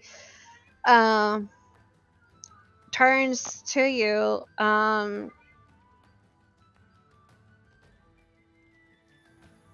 A drink, I suppose. What would you like? Remind me what there was, Mari? Sure. Let me pull it up.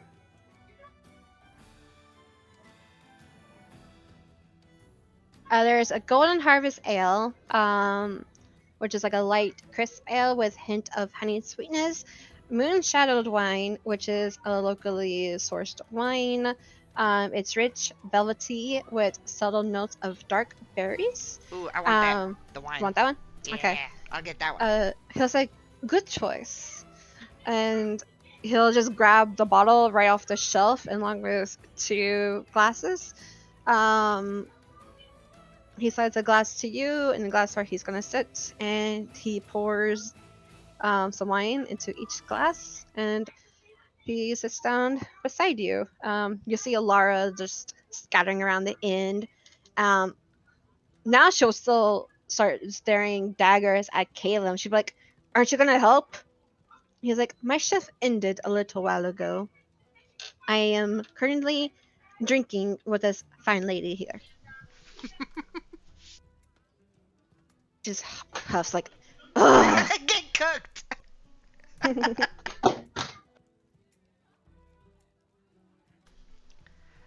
So, Caleb, right? I mm. couldn't help but be struck by you when I came in here, and I want to know more about you.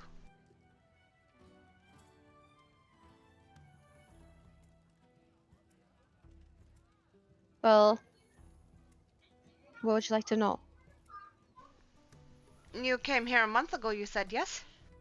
A month and a half, approximately. Yes. What did you do before this?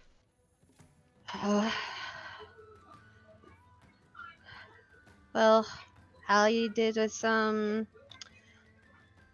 arcane stuff from Starred Kingdom. I was doing a little bit of fortune telling and got bored of the scenery and wanted a little adventure. So I've traveled and I don't know, this little place caught my eye. I may not stay here long. I like to venture forth, trying to find a place to call home, I You're suppose. you're from Starrid? Starred? Yep. That's very far south. It is very far south. It was quite a journey, too. That was where you were raised? Yes. I myself am from Luneshell Harbor. It is a bit north of here. I've never been. It is a beautiful place, but quite dangerous.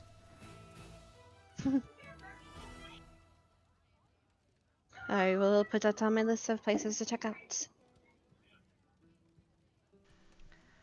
I myself am on my way to I gotta look at the map, hold on. Lordana? Lordana! I would like to imagine that you did. I'm on my way to the. I'm on my way to Lordana, and well, this is one of my stops. Oh, you still have a ways to go. Yes. It's, Ha- I think, another 6 days from here, I think. have you been? Mm-hmm. It's also very beautiful. It's too bright for me. It is further south than I've ever been. He thinks, actually, I'm wrong. I think it's about 9 more days. But maybe 6 if you speed up. But you're going there Yes. for a specific reason? Or just to look at the capital? Well, unfortunately, I look at my wrist where the bracelet's like on there, and I say, I've been summoned for unknown reasons. I would not have chosen to go there. Not right now, anyways.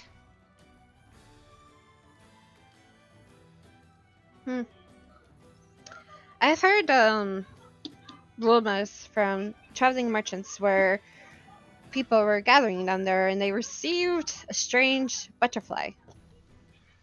Yes, I received one of those as well. Hmm. It came as a surprise. He says his mind, I can only imagine. I did not get one.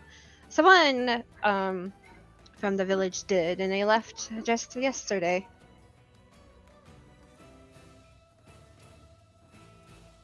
She was quite excited to get out of this village. It seems like a fine enough place, but I can understand wanting to see the world. You know, it's I always recommend venturing. I would agree. What place have you liked more than others so far? Is this one of your favorite spots? No, it's more of a relaxing, get away from the noise spots, I would say. But I do miss Starred Kingdom. It's very beautiful there. Um, the stars are more bright at night. Um, there's sparkling lights everywhere you go. It's just filled with mystic energy. It's something, but I've grown tired of the same stuff. But I would say that place will always be my favorite. That sounds beautiful. It is. Almost as you, Oh, thank you. if I were to be honest.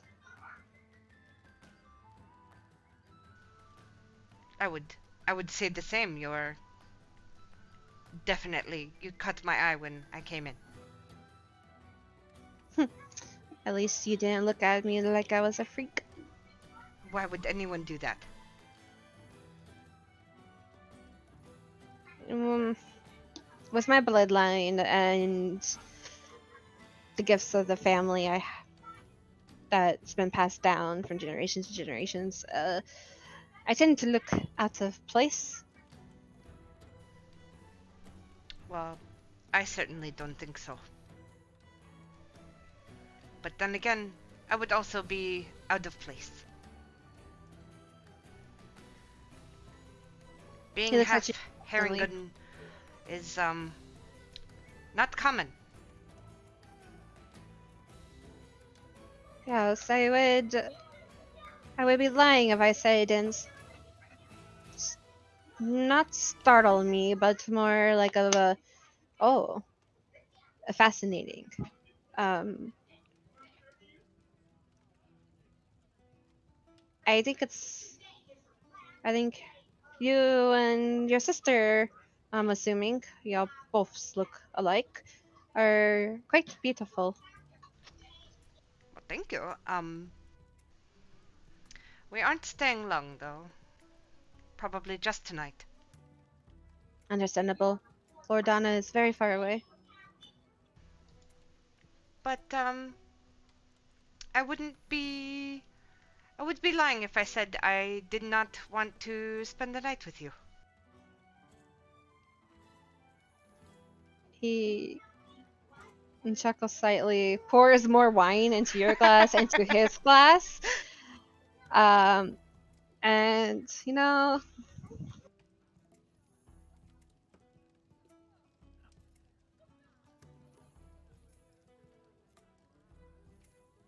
just give me a straight up charisma check. +2 to your results from the water bonus. 13.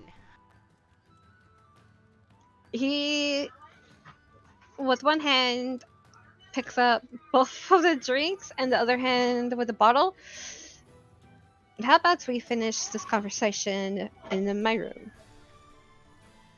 I will. Or, second thought, maybe not my room. My room's a bit messy, I'm not gonna lie. I wouldn't mind that anyways, but whatever would make you more comfortable.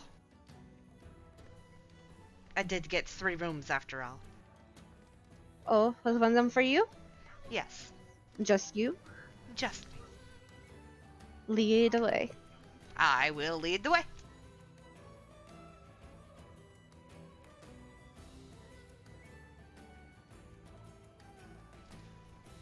Hell yeah. Okay, so we'll say you and Caleb have a very exciting night.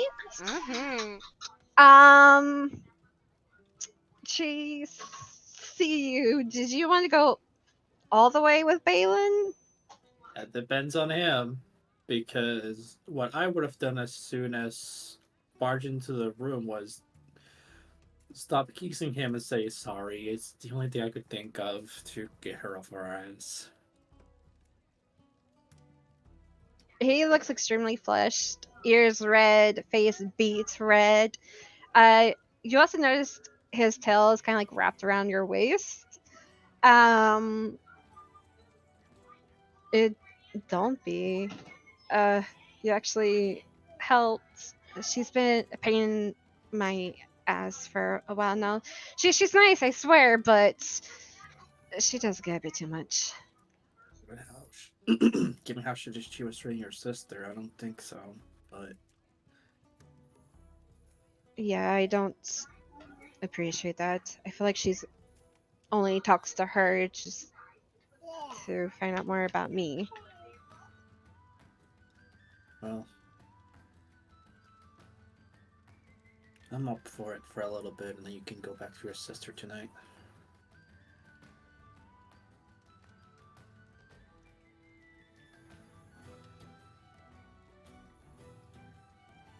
How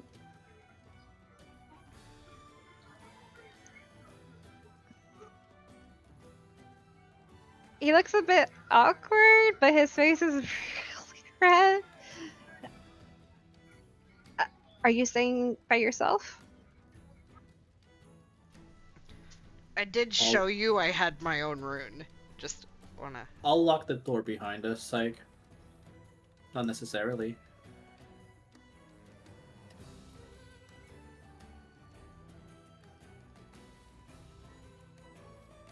He would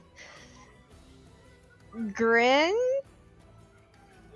lift you up, kind of like a little, like lift you up off your feet and kind of just embrace you and uh take you over to the bed. And if y'all don't fight back, y'all go all the way. Oh, maybe. Hell yeah. Okay, y'all. The one night stand with Caleb goes spicily well, along with Balin and Chisuyu. Goes spicily well. Yeah. Morning comes. Balin is caressing you, like holding you, in his arms. Same thing with Caleb with you, Aeris. Everything seems to be peaceful. You do hear like movement down below, like little cattering going around. Um, and that's where we'll end it for tonight. Okie dokie. And that is the end of y'all's first part one, technically, but it ended up being like multiple little parts. But that's end of that. And yeah.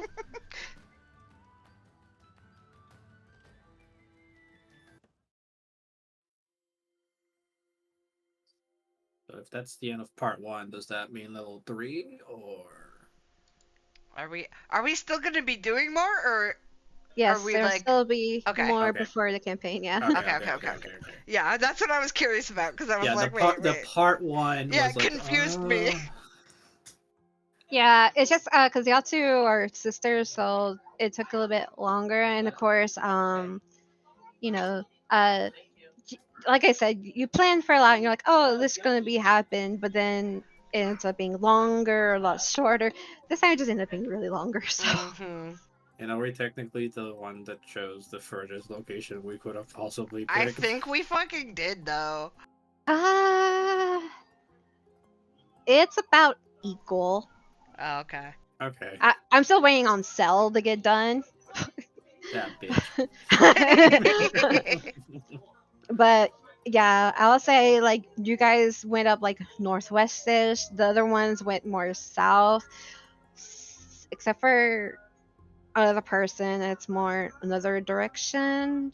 But yeah, I'm still waiting for Cell. Neat. That was still fun. Yeah. Glad you enjoyed it.